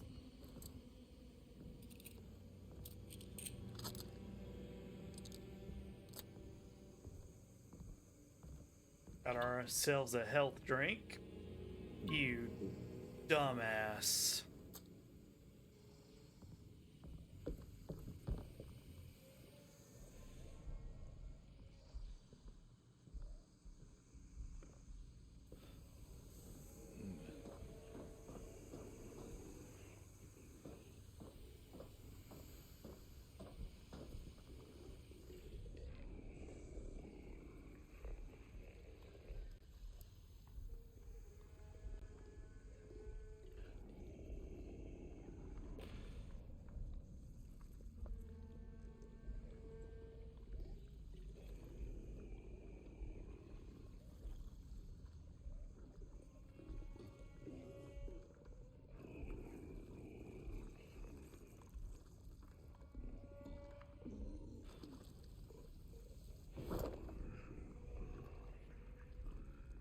That's funny. That didn't even work.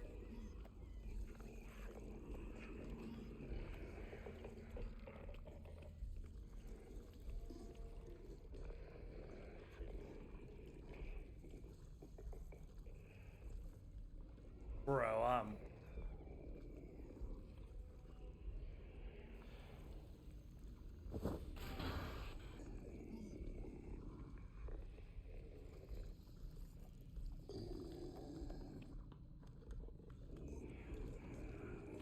I can't go that way.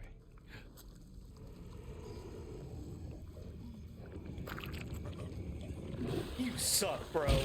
Come on, dude. Don't be a jackass. Fucking motherfucker. I thought I was being sneaky. And I wasn't.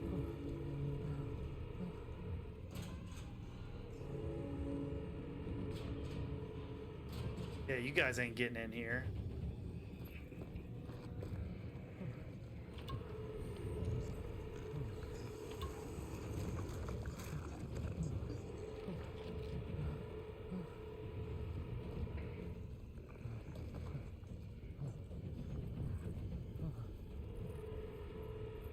I can't go that way. Of course not.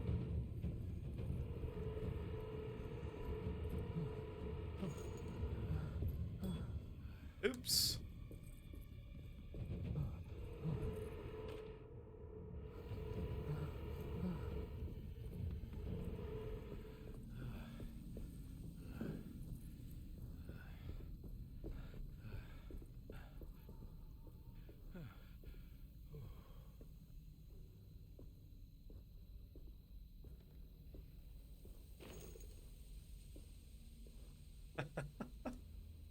Hey man, this has been interesting to say the least.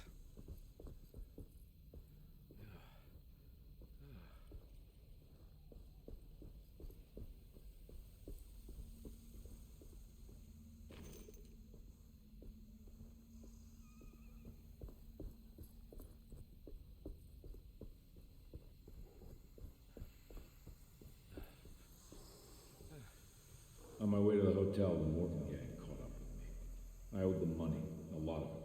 I can't remember what for, probably some dumb gambling debt growing in size for each payment missed. I punched one of them out, and I sent the others packing. It was a stupid move. They'd be back, and in great numbers.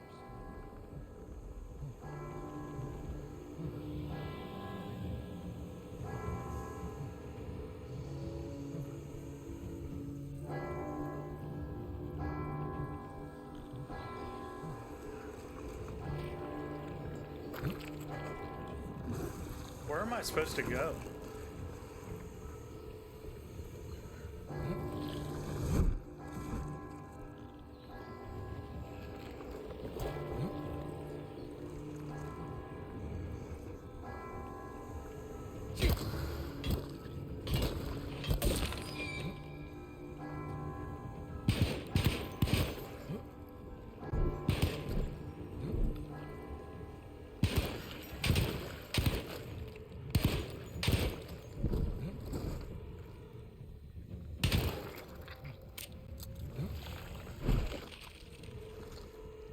you die, bro?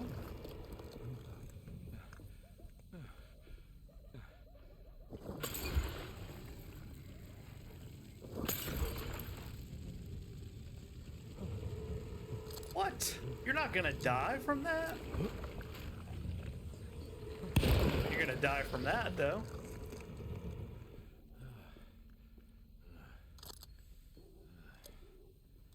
Dude, it just isn't stopping, man.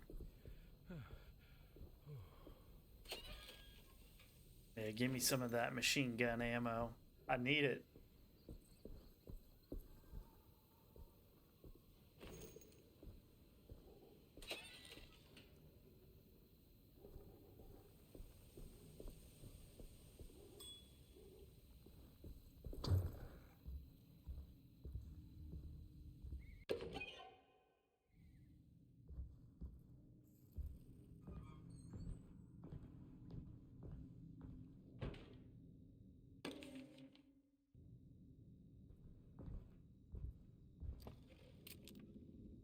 I found him.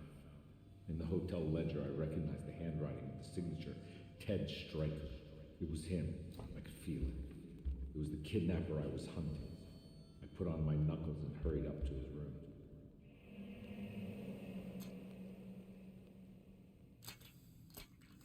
Something about that name, Ted Stryker, rings a bell. Feels vaguely familiar.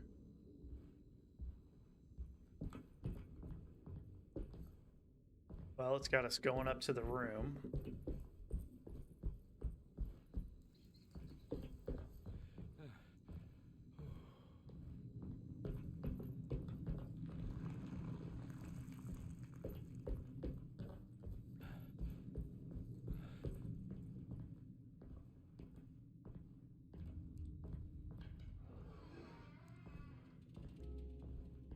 I recognize this room. But I didn't catch up with them here. I must have followed them. But where?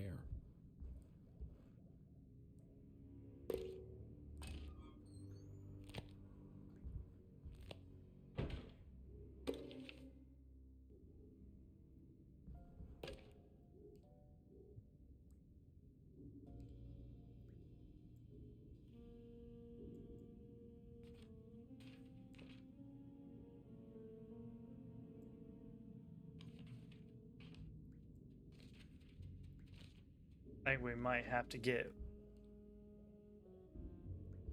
Oh.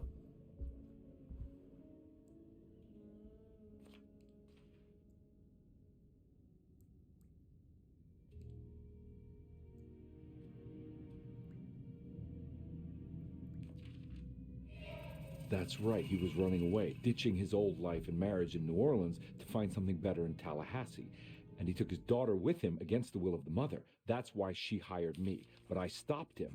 I caught up with him at the Pearl River Bridge. Okay. Let's keep going.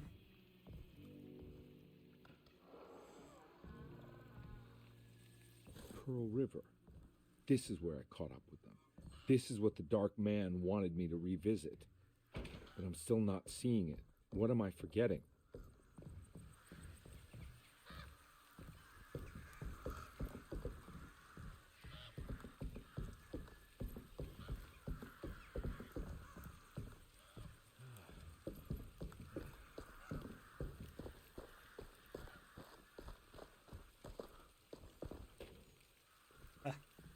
Looks like we're gonna need this hatchet.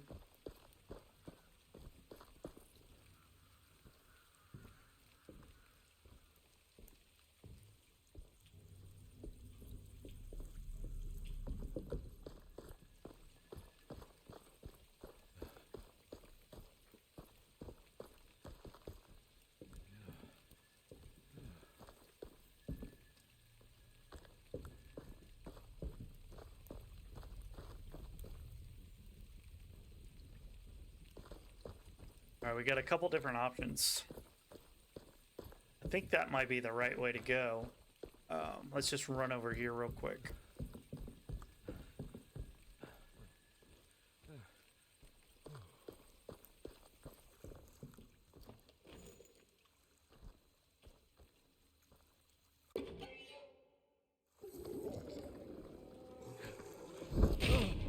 You suck.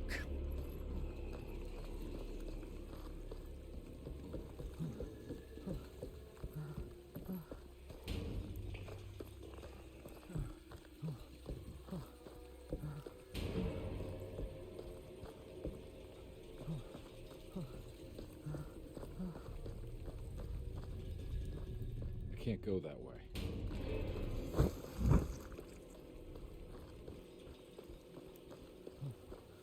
I can't go this way either. Oh my god. Alright.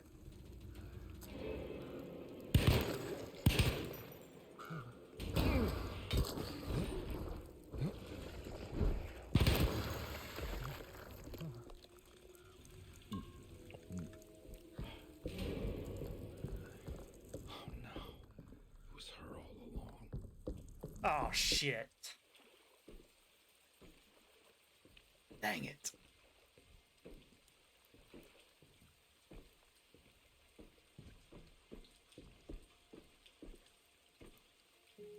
I can't believe I didn't recognize you. I looked a little different back then, I suppose. Was any of this real? How do you mean? This day, just... so much is happening. I can't... I think I've lost my head.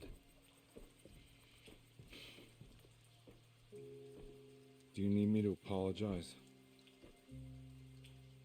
I mean... I am sorry. I don't think I need to begin to explain. You're just a kid, Grace. I'm really sorry. I didn't mean for it to happen. Lies. More lies. No, really. I thought I was being a good guy by handing you over to your mother. I didn't know. I couldn't have known that she wouldn't care about you. I don't know how this works. What is this for? Some form of admission of guilt. Maybe acceptance. It's what the Dark Man wants. I guess we just watched my father die again then. You think he's alive? I know he is. He's down there, scared that he won't be able to get out. That he will drown with his daughter again. What are you saying? We gotta save him. We? Do it yourself. I'm down there with him, remember? Alright, I think we're about to jump. Can I really save them? This all happened so long ago. I have to find a way to get down there. I have to see it with my own eyes. There was a boat at the house where I entered. If I can raise the bridge, I should be able to get to the car.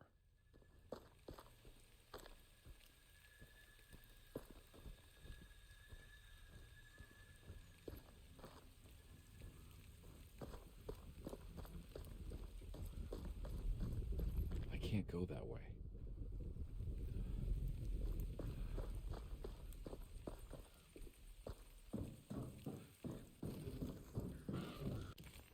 Carnby had run their car off the bridge. He pulled Grace out of the sinking car, but left her father to drown. He could have saved him. There was time. He just chose not to. Instead, he took Grace back to New Orleans and collected his paycheck. Dang, I missed a lot.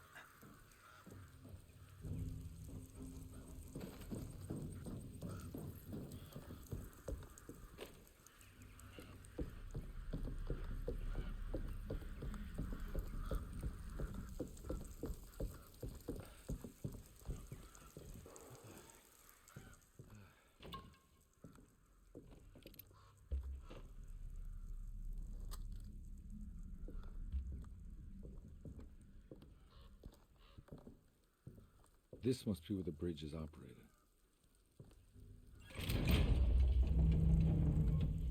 Nothing's happening. It's like something's holding it back.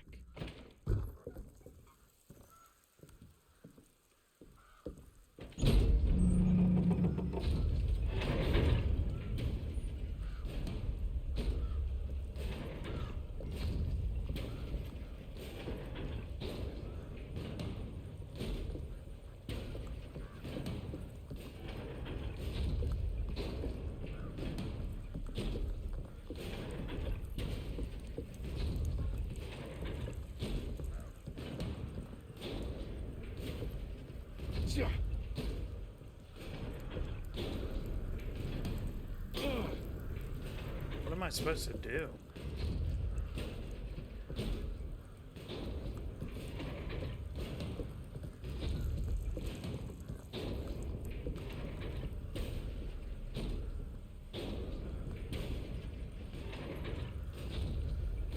I'll fight off the grasping vines.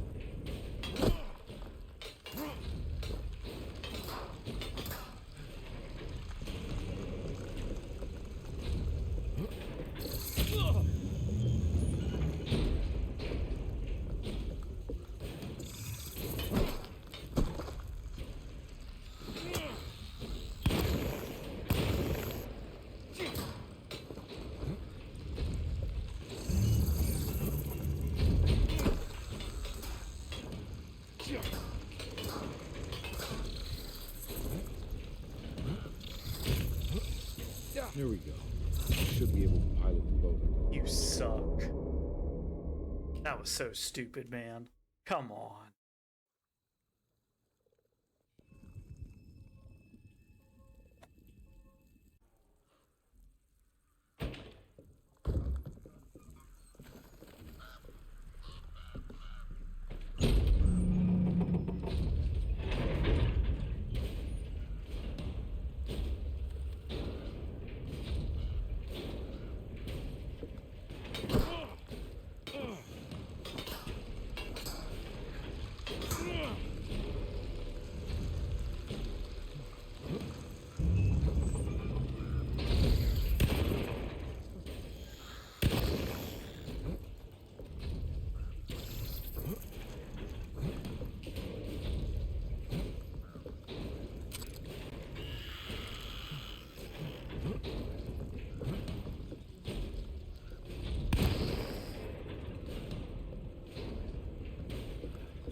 We gotta move to the next one. What we gotta do is we gotta get these vines like off the bridge.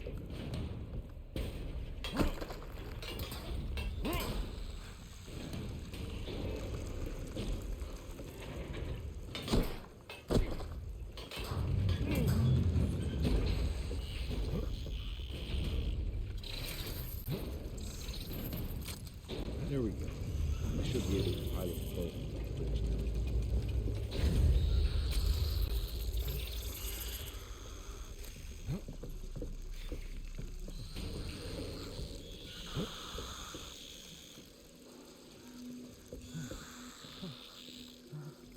You gotta be shitting me, dude.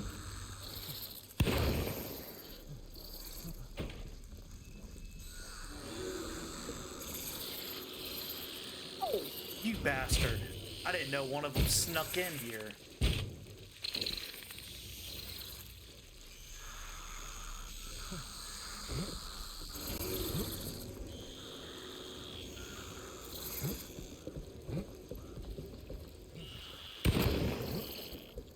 God damn it, stop fucking hitting that button.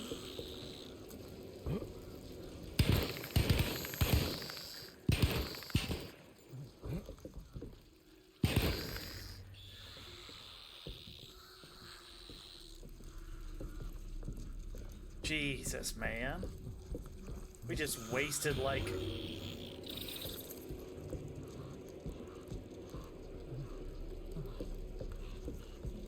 all of our health just acting foolish, clicking wrong buttons, man.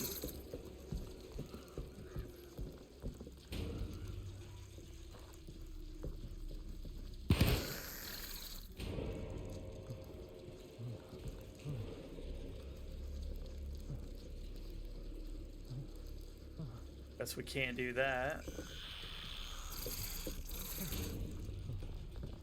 Oh.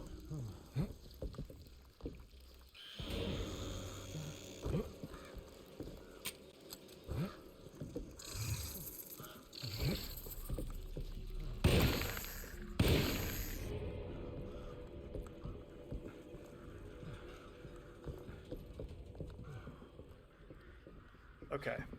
I gotta figure this out. Come on. We got all the vines taken off.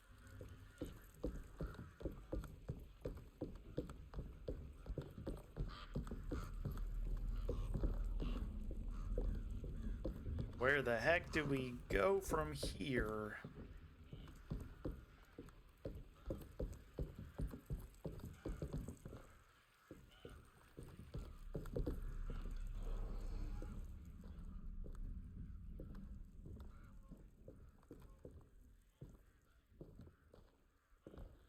Alright, so that room looks like it's been taken care of.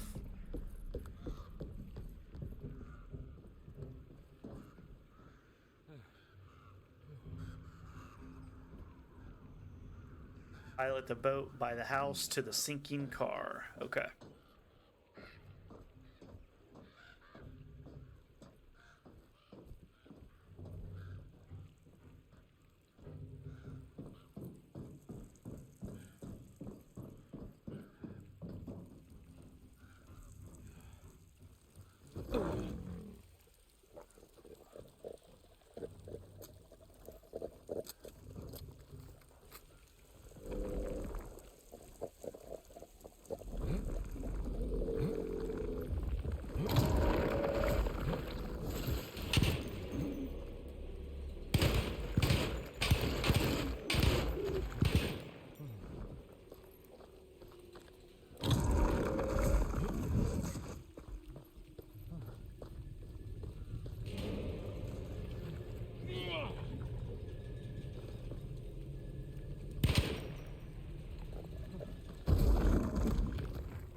Okay, I think we gotta go this way.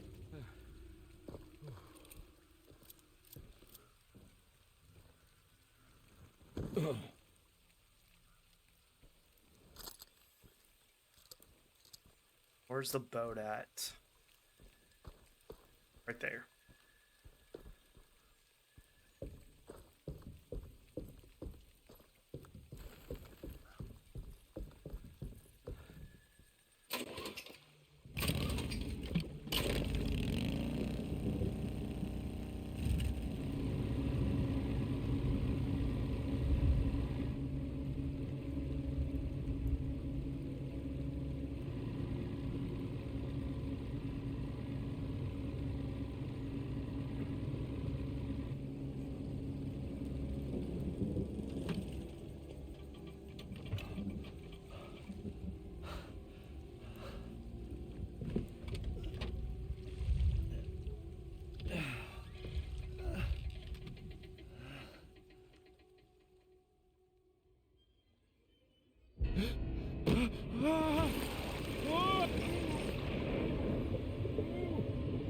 Are they both dead?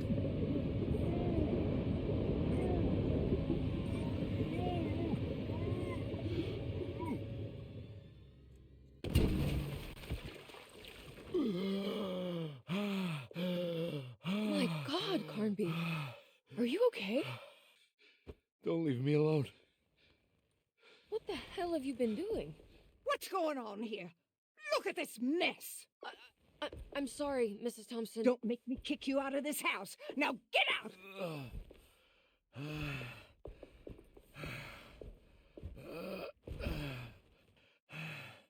Hey, Detective. Mr. Carnby. I'm really worried about you. I'm okay. I just need to catch my breath for a moment. This place? There are some very disturbed figures around here. And I don't think it's just the patients. I've been reading some things about how Derceto has a deranging effect on people. I think it might explain things.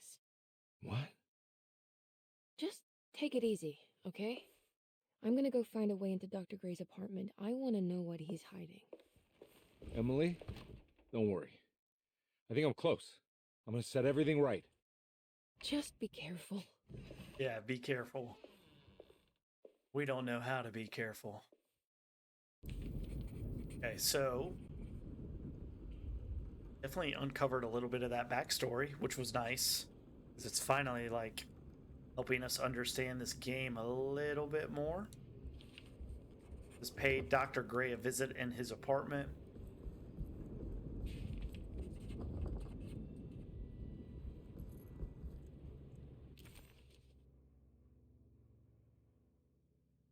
Carnby had run their car off the bridge. He pulled Grace out of the sinking car, but left her father to drown. He could have saved him. There was time. He just chose not to. Instead, he took Grace back to New Orleans and collected his paycheck.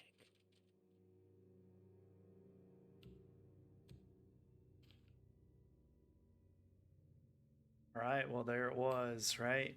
That's kind of what we uncovered right there with Grace and her dad. That he was paid to go find her. He did. And he did it at all cost. So what we have to do in chapter 4 still, we have to leave an offering at the Whispering Tree.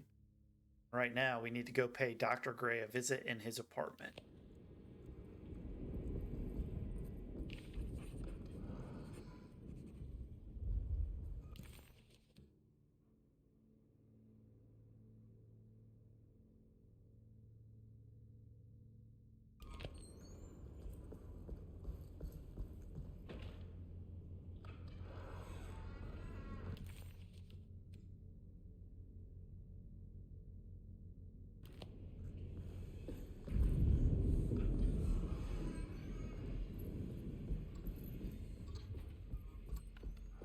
Damn.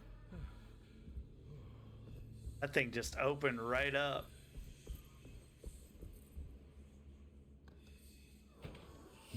Detective, am I glad to see you. Lock the door, will you? I don't think Dr. Gray would appreciate us snooping around. What's going on here? This feels so strange.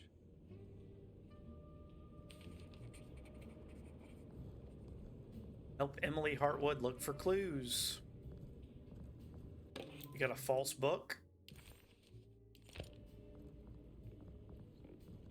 There's a book missing. What did you do? I was just rearranging the books. Well, come on, let's check it out.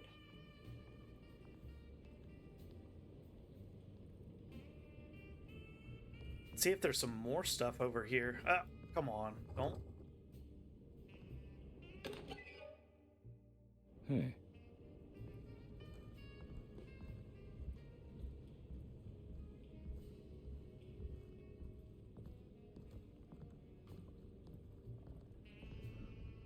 I think I'm beginning to understand. Dr. Gray is dealing with some kind of mass delusion.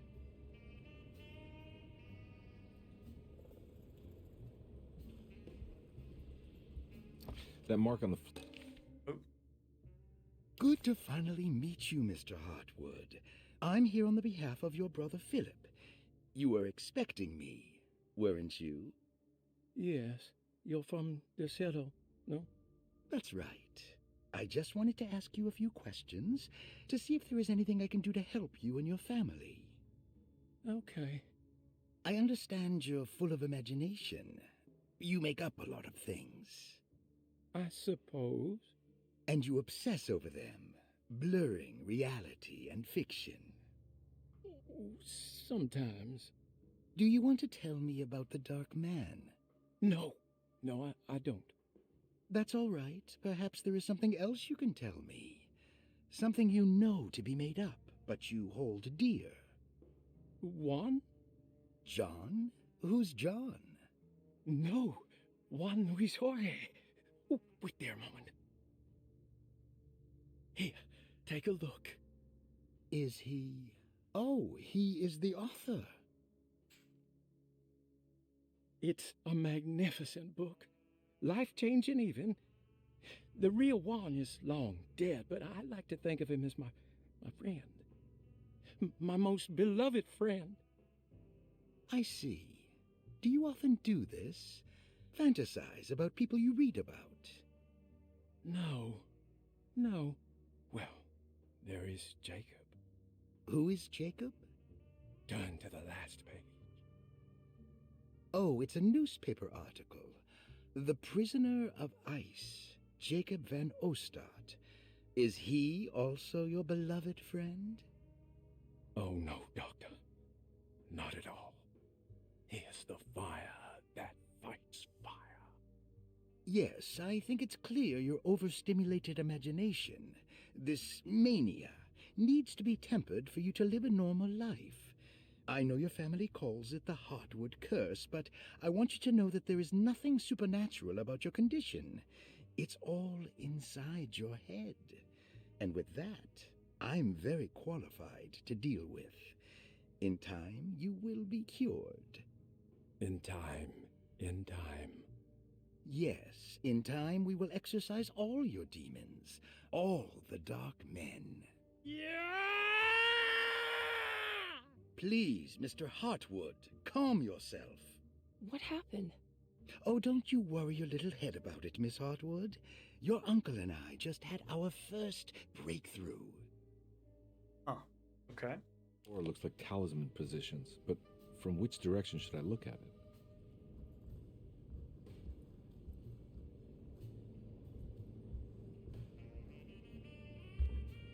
A lock closet. Snake dagger. The Snake Dagger, a monograph by Yael Klein.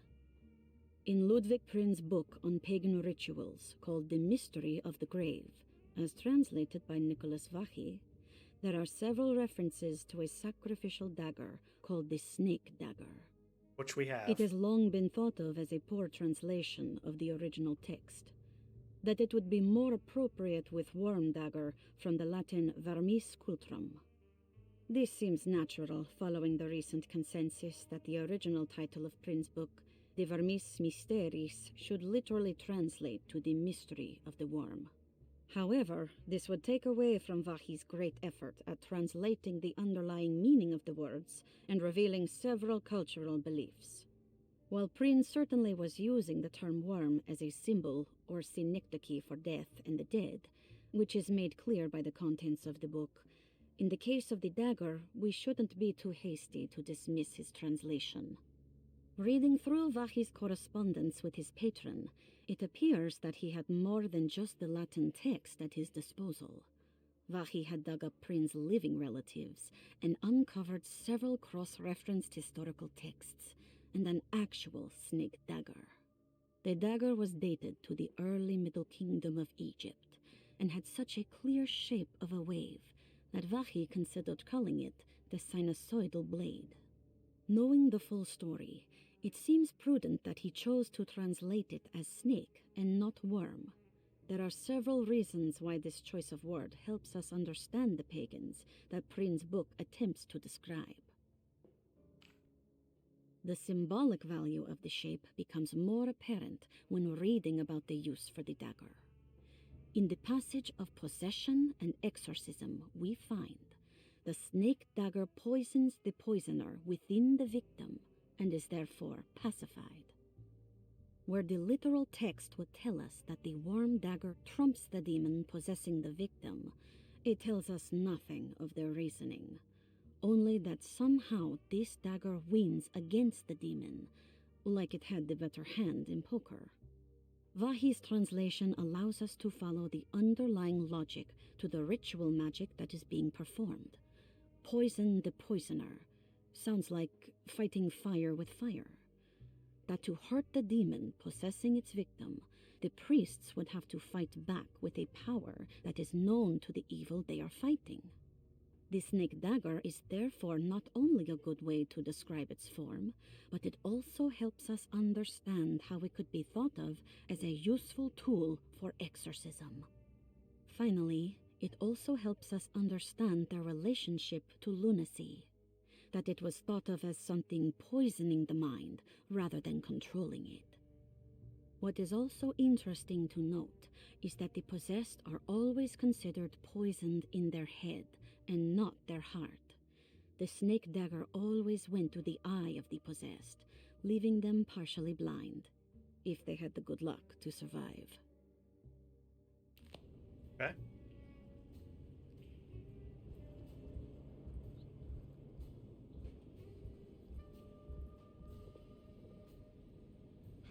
What were you saying about mass delusion? Derceto seems to have a deranging effect on people living close by. It has a history of creating cults devoted to some nature goddess, Even the name Derceto refers to the cult existing here before the Civil War. Derceto was the name of an ancient fertility goddess worshipped in Syria. Dr. Gray and his friends, however, seem to prefer the black goat of the woods with 1,000 young, or Shub-Nigroth. And that name can only have come from my uncle's twisted mind. Okay. Alright, now... Oh, we gotta keep going?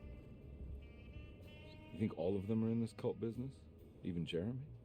I'm not sure any of them have a choice at this point. We just need to find a way to stop all of this.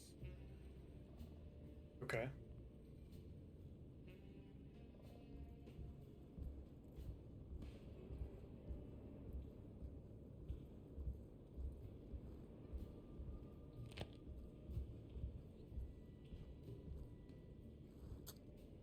That is not what I want to do.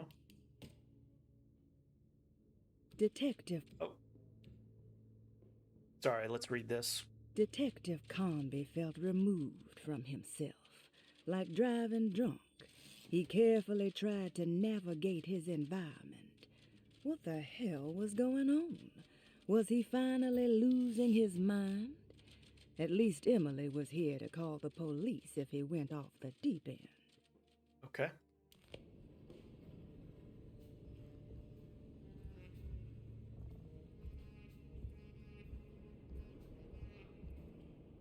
I've been so busy trying to free your uncle from the promise he made to the Dark Man. I guess I kind of just let everything else go. Don't worry, Detective. I feel like we're close. I'm sure Jeremy will turn up. If he is part of the cult, he wouldn't want to miss the Feast of St. John. I just need enough information to make him see the truth.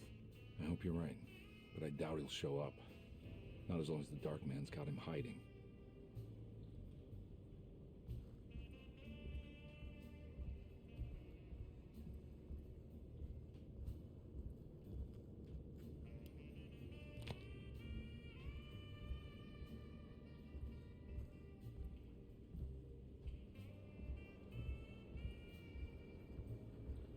Oh, okay.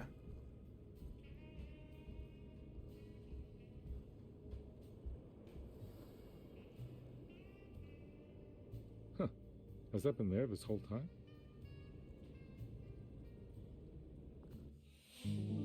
Furniture key, sweet. Now we can unlock this closet.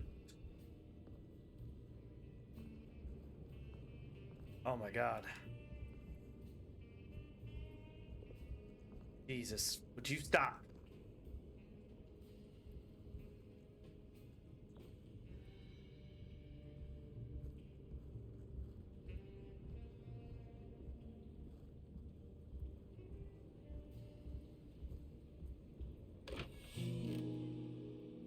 There we go.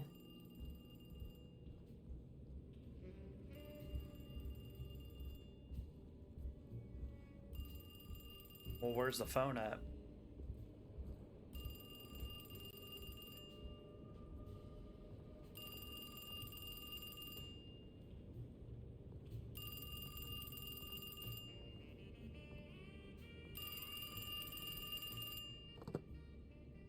Hello? Detective Carnby? Who is this? Jeremy? Jeremy is with the Dark Man. You can't save him. Well, I've done everything he wanted so far, and there's just one more thing on the list. I expect him to keep his promise and return Jeremy unharmed. Get out, Detective. While you still can. We're not going nowhere.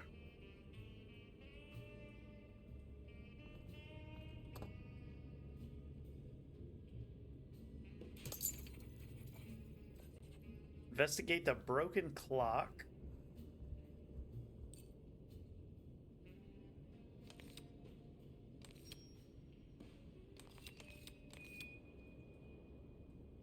Hold on a second. Detective Carnby wanted nothing more than to make sense of it all. But clearly, that was not in the cards right now. Alright, I think I'm gonna have to look at this on the ground.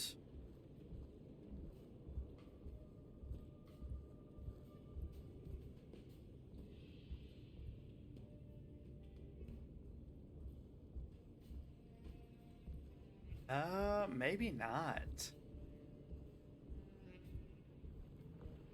These controls have got me messed up right now, man.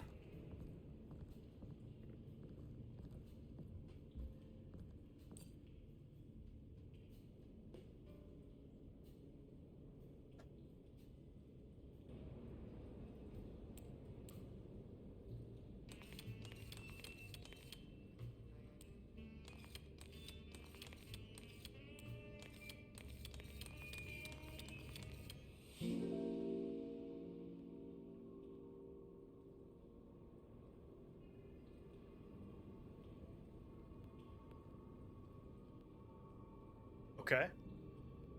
Looks like there's a hidden door.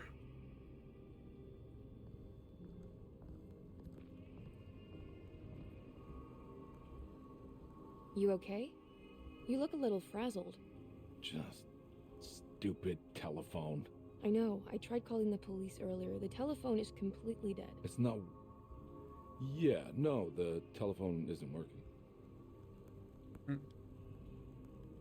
Mind is playing tricks on himself. Miss Hartwood, I think you're gonna want to see this. Is there something in the closet?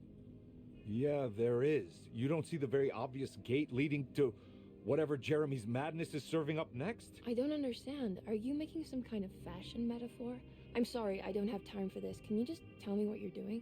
You don't see this. It's fine. It's fine. Catch you later. Are you going inside the closet? Yeah. You got a problem with that? No. Do what you think is right, detective. Sorry, I didn't mean to. Goodbye, Miss Hartwood. All right. Well, it seems like Detective Carnby's the crazy one. All right, so it says enter the gate into another world.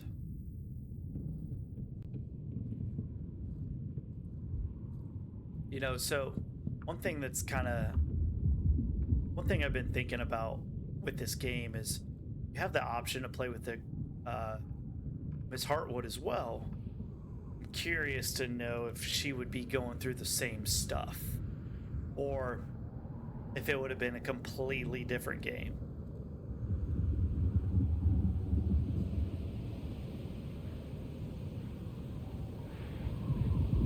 All right, we got ourselves a flare gun. We got some flares.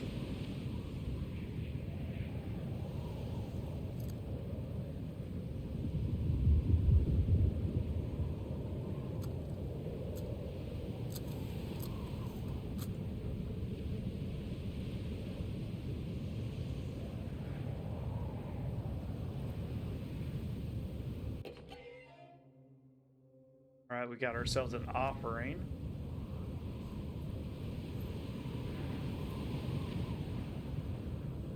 An ice pick.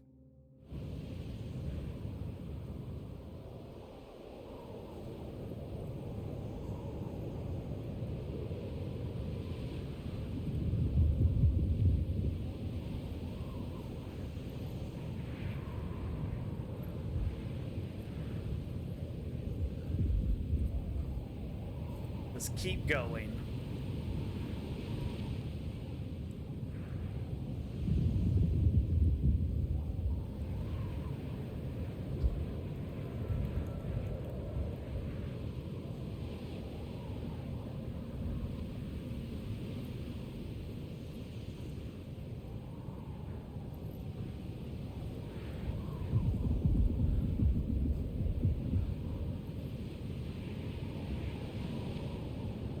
Am I supposed to be like shooting off players?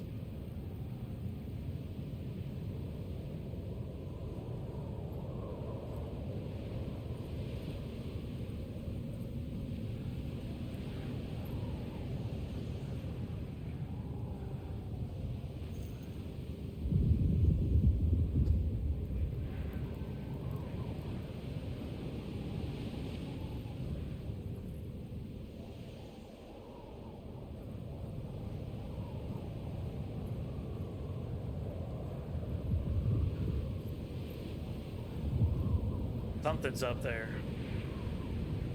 Something is definitely up there. We're about to find out.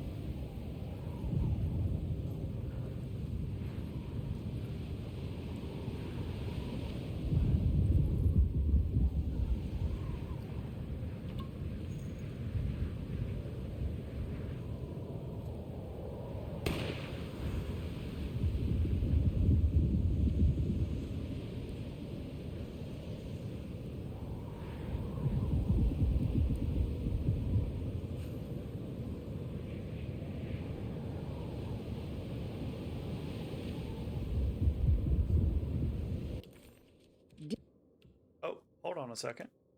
Disheartened by his failure to make Emily understand what he was doing, Detective Carnby actually felt better seeing the frozen hell before him. There was a finality to it. Its clear symbolic opposite to the dark man's desert made him realize this was the end. Soon it would all be over.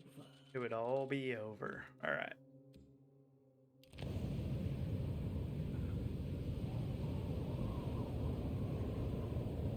So we need to investigate the ruins.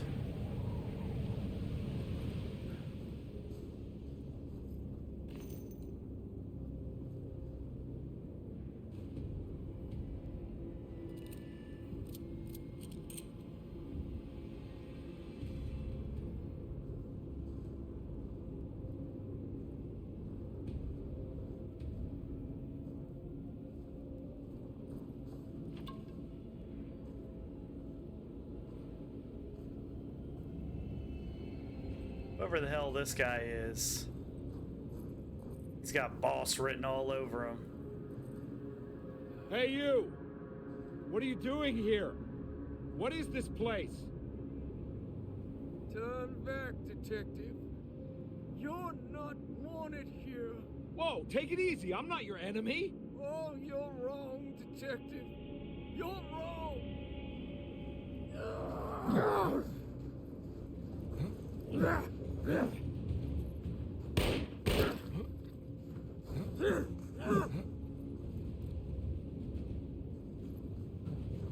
Oh!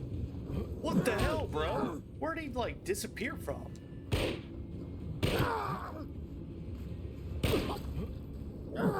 Come on, dude.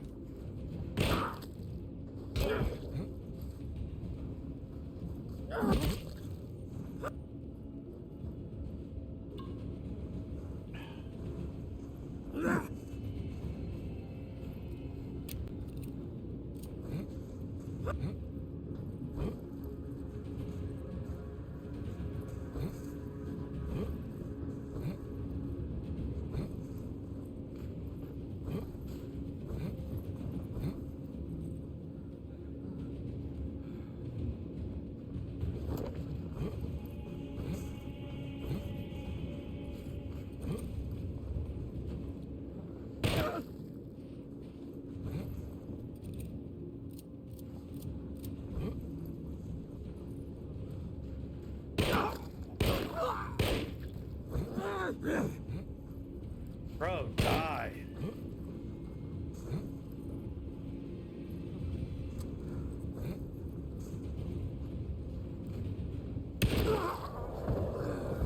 Just needed that shotgun, huh?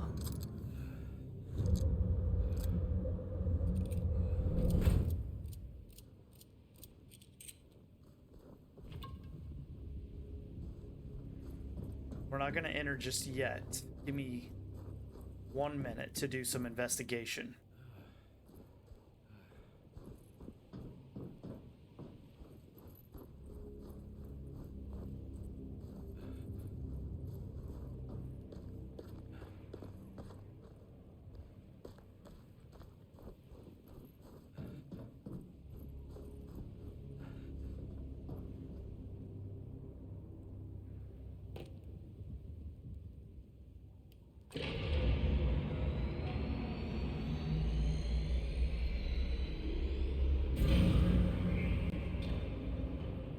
Of course, the Taurus. I figured you wouldn't want your stars aligned, Jeremy, or maybe that is what you need. to temper that mania of yours.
There we go.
Come on.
For God's sake, stay dead, will you?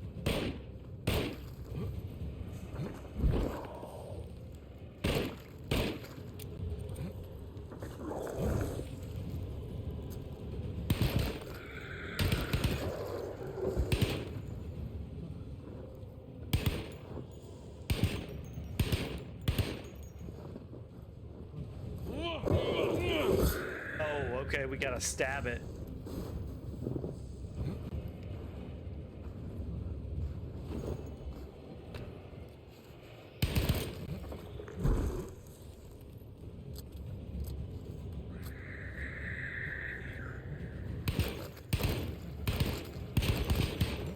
Oh!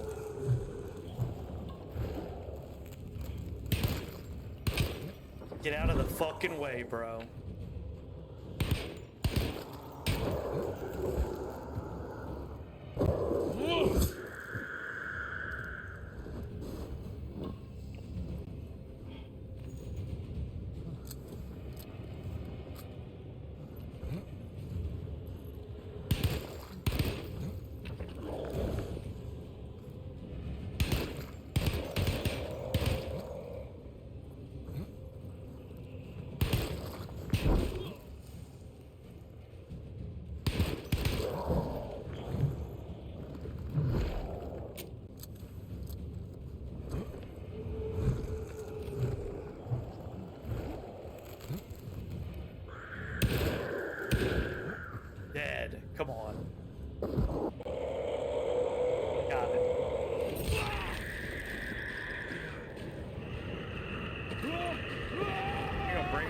with you?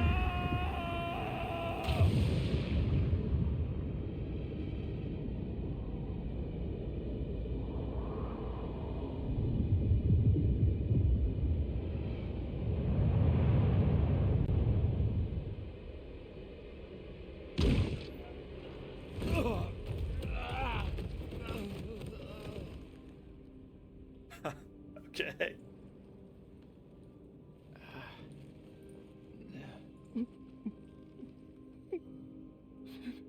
Jeremy?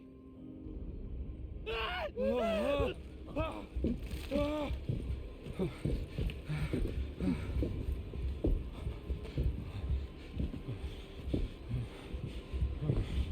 did everything! Aren't you happy? Stupid charlatan! What more do you want from me?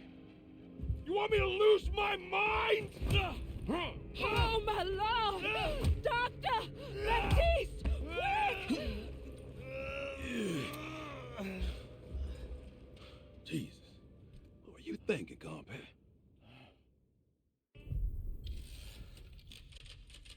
Okay, now we're at chapter 5. I think we're about to figure out all the questions. All the things we have questions to. It's time for some answers. Because I definitely think the detective is crazy. I don't know if he's a patient here or what. But I don't know, man. He definitely seems crazy to me.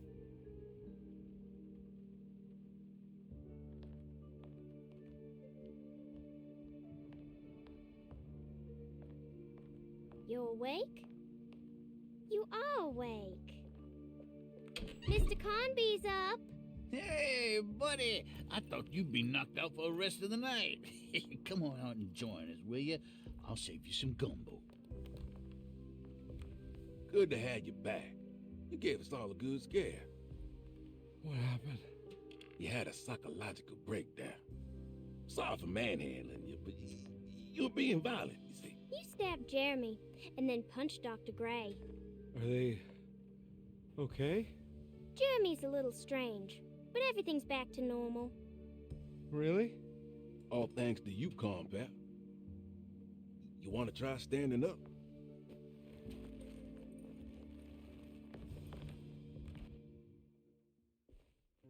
Well, if it isn't the hero of the day. How are you feeling, Detective? Never better. How about you two? Hey, Jeremy, I didn't do too much damage, did I? Things are fine. Very quiet. What's up with him? Painkillers? No. You see, despite you having the finesse of a one-eyed butcher, you managed to lobotomize dear Jeremy. I did what? It's actually quite impressive. It's not like I hadn't considered it myself. I just wish Jeremy could have been helped without reducing his personality to that of an oyster. But he's gonna live. Of course. As long as someone keeps feeding him, he'll outlive the best of us.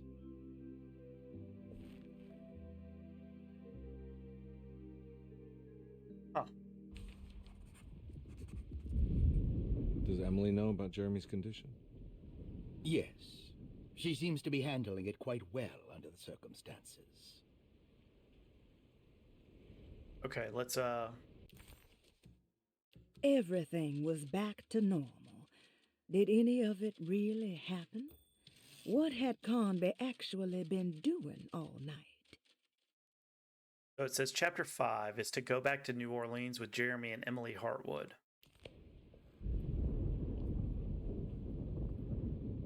Does she still want to take Jeremy away from Derceto? I will have to insist that you do. This is not that kind of institution. Huh. Jeremy, hang on for a little longer, okay? We'll be going back to New Orleans soon. Oh, good. I do so miss the city lights. We stabbed him in the eye.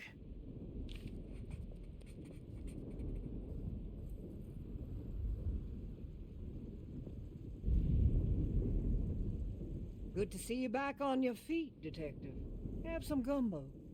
Thanks. I'll save it for later.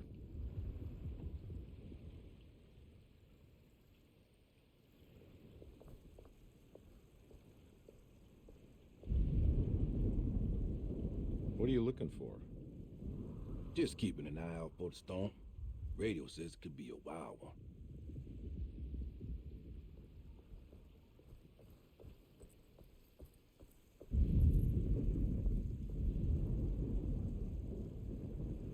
That is one impressive tree.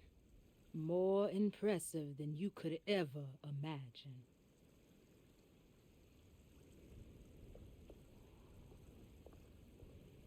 All right, tell me, what the hell's about to happen here? Every year we have a little turn the page ceremony by the tree. It's symbolical. It's like life has its cycles of grief and happiness. You know? Just like a tree facing the seasons. Things change, but remain the same. Okay.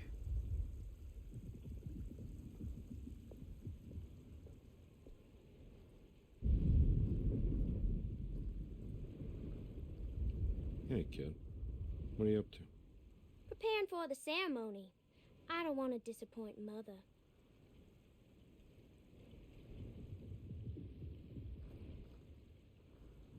What's your part in this? I'm the Cabernet Corn. It's very important. Only I can settle our debt.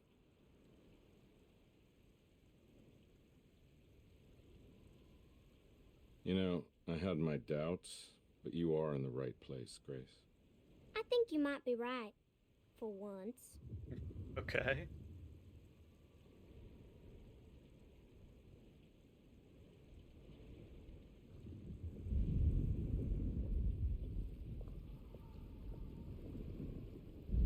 So how does this all work?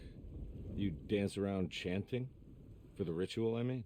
Stay and find out, Detective. It might just do you good. Yeah, we're gonna stay around and find out. Or stick around and find out, I should say. So this is basically New Year's Eve, but with a tree metaphor. Exactly. You're so smart. It's about starting again. I mean, who could use a positive message like that more than a bunch of lunatics like us? Okay.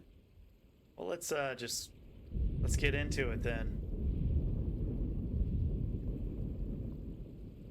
Wait for Mrs. Hartwood, accept. Everyone knows what to do? Y'all know the new words. Mrs. Thompson, we talked about this. I'm not sure everyone is comfortable. Doctor, I insist. This is important. We've waited for so long, Doctor. Let's just go with the old song. Not every change is an improvement. Boss, good or bad, we need to move forward. All in, Doc. Let's bet it all. But we don't know what we're dealing with. It'll be okay, Doctor. Better even.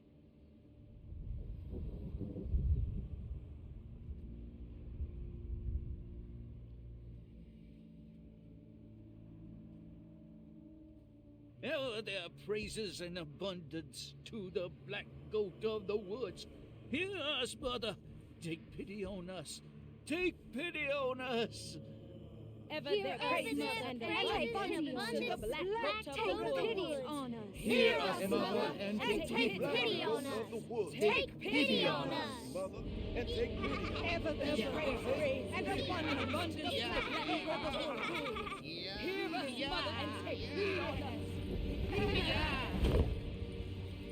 Accept our sacrifice and judge our work.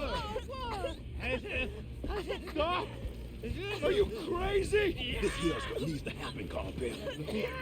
Grace, stop! Stop! Shoot the ground! Shoot the ground! The black goat of the woods Stop in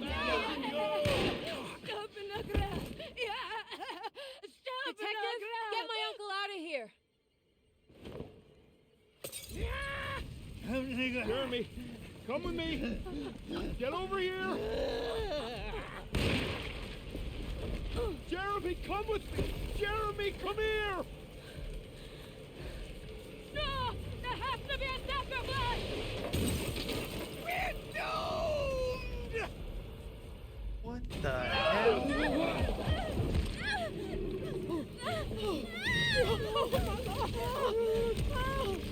Jeremy! Come on.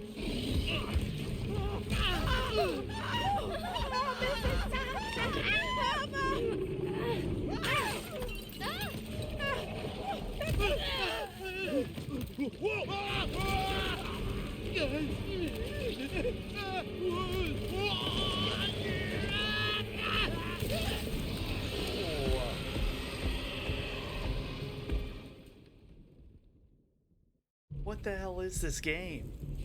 To stop the black goat of the woods. Alright. I can't let that monster leave Derceto. I have to stop it. Yeah, you better like load up on some ammo, bro. It's about to get buck wild up in here.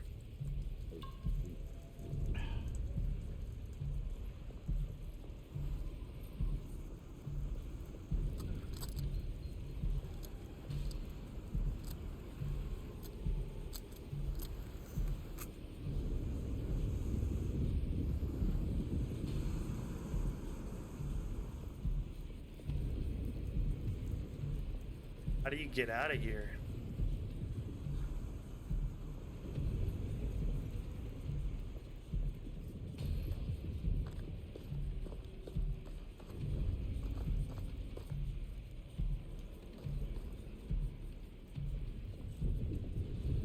Can I like jump?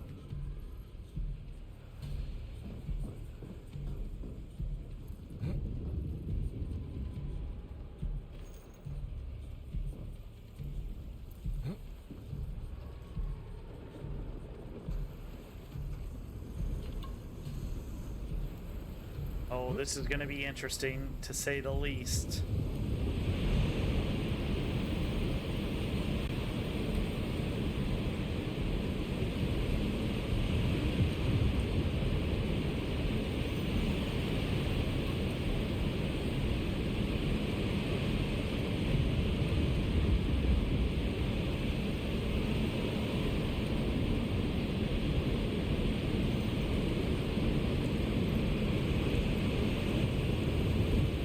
Got a lot of ammo that we're gearing up with.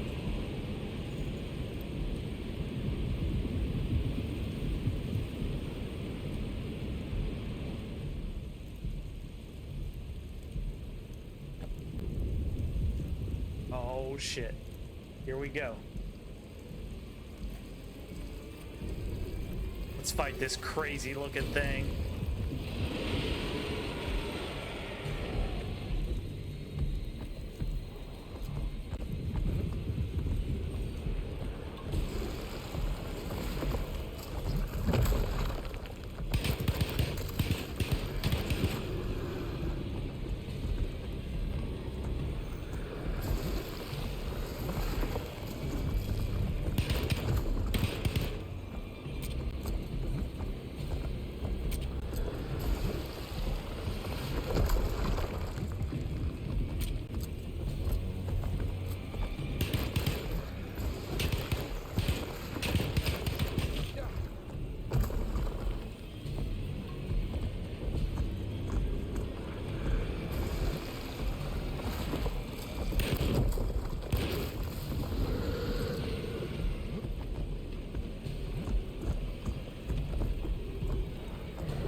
Come on, dude. Don't be a fucking loser.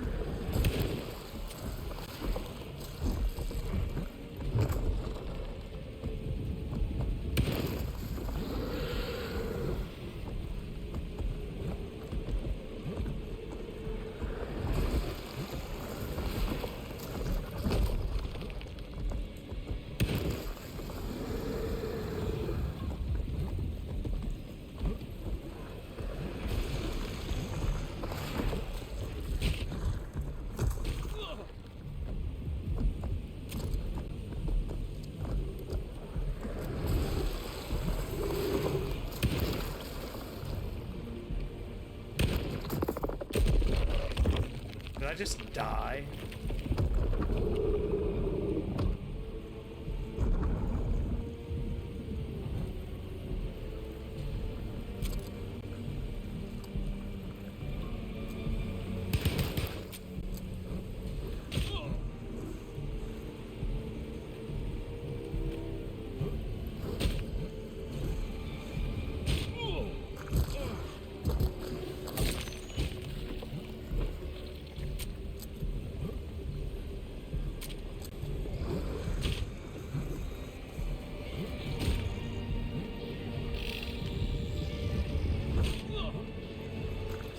Come on, man, that's so stupid.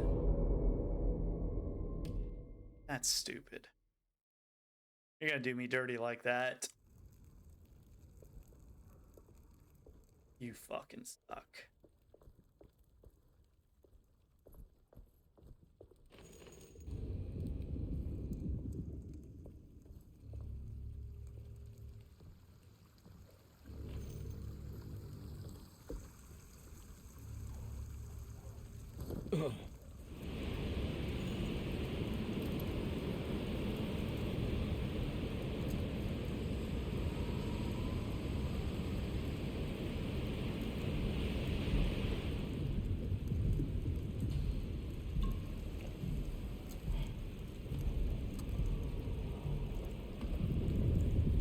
All right, let's try this again.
What the?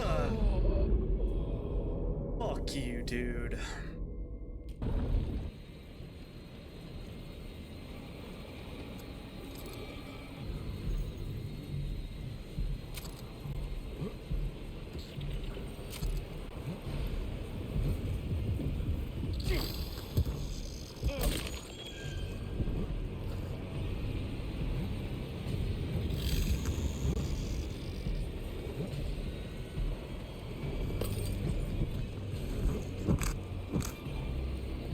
God damn, man. Can you fucking get your stuff together, bro?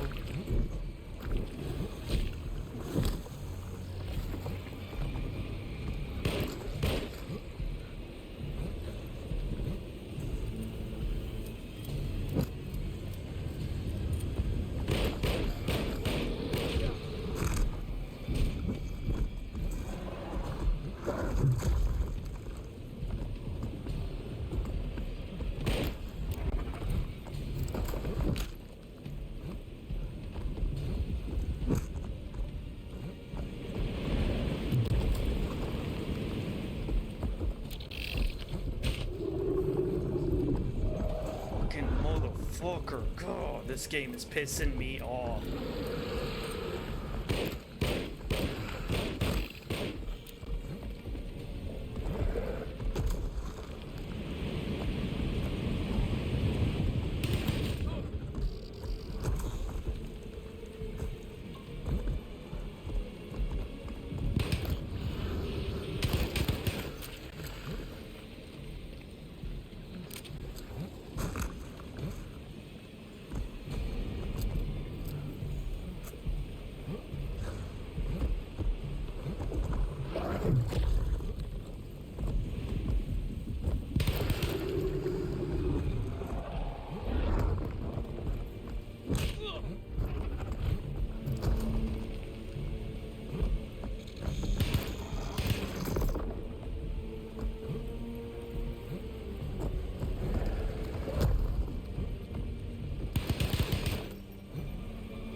You suck, dude.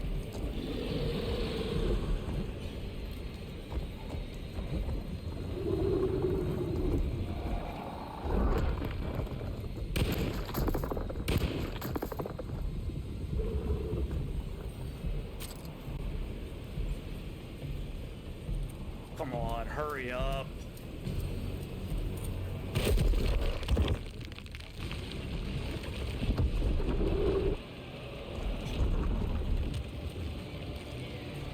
Dude, that boss was so frustrating. Oh my freaking god.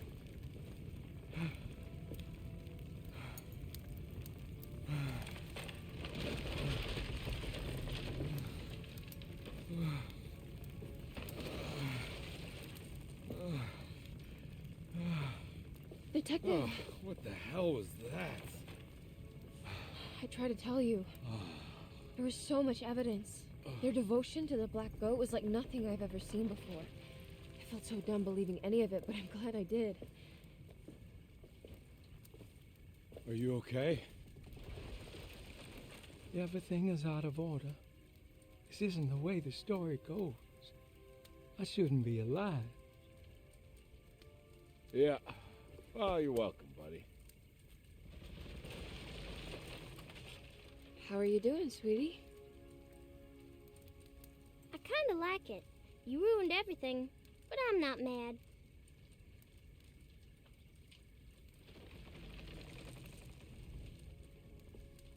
Right, All right, you ready to head back to New Orleans? I thought that was like a Come on, figure of his Jeremy. imagination, We're all the stuff leaving. that was going on. Can I come? I thought you said you didn't need saving. Don't leave her. She's important. Of course we're taking her with us. Yay, I'm important. Like, honestly, I thought all of this was in his mind. But maybe I'm wrong.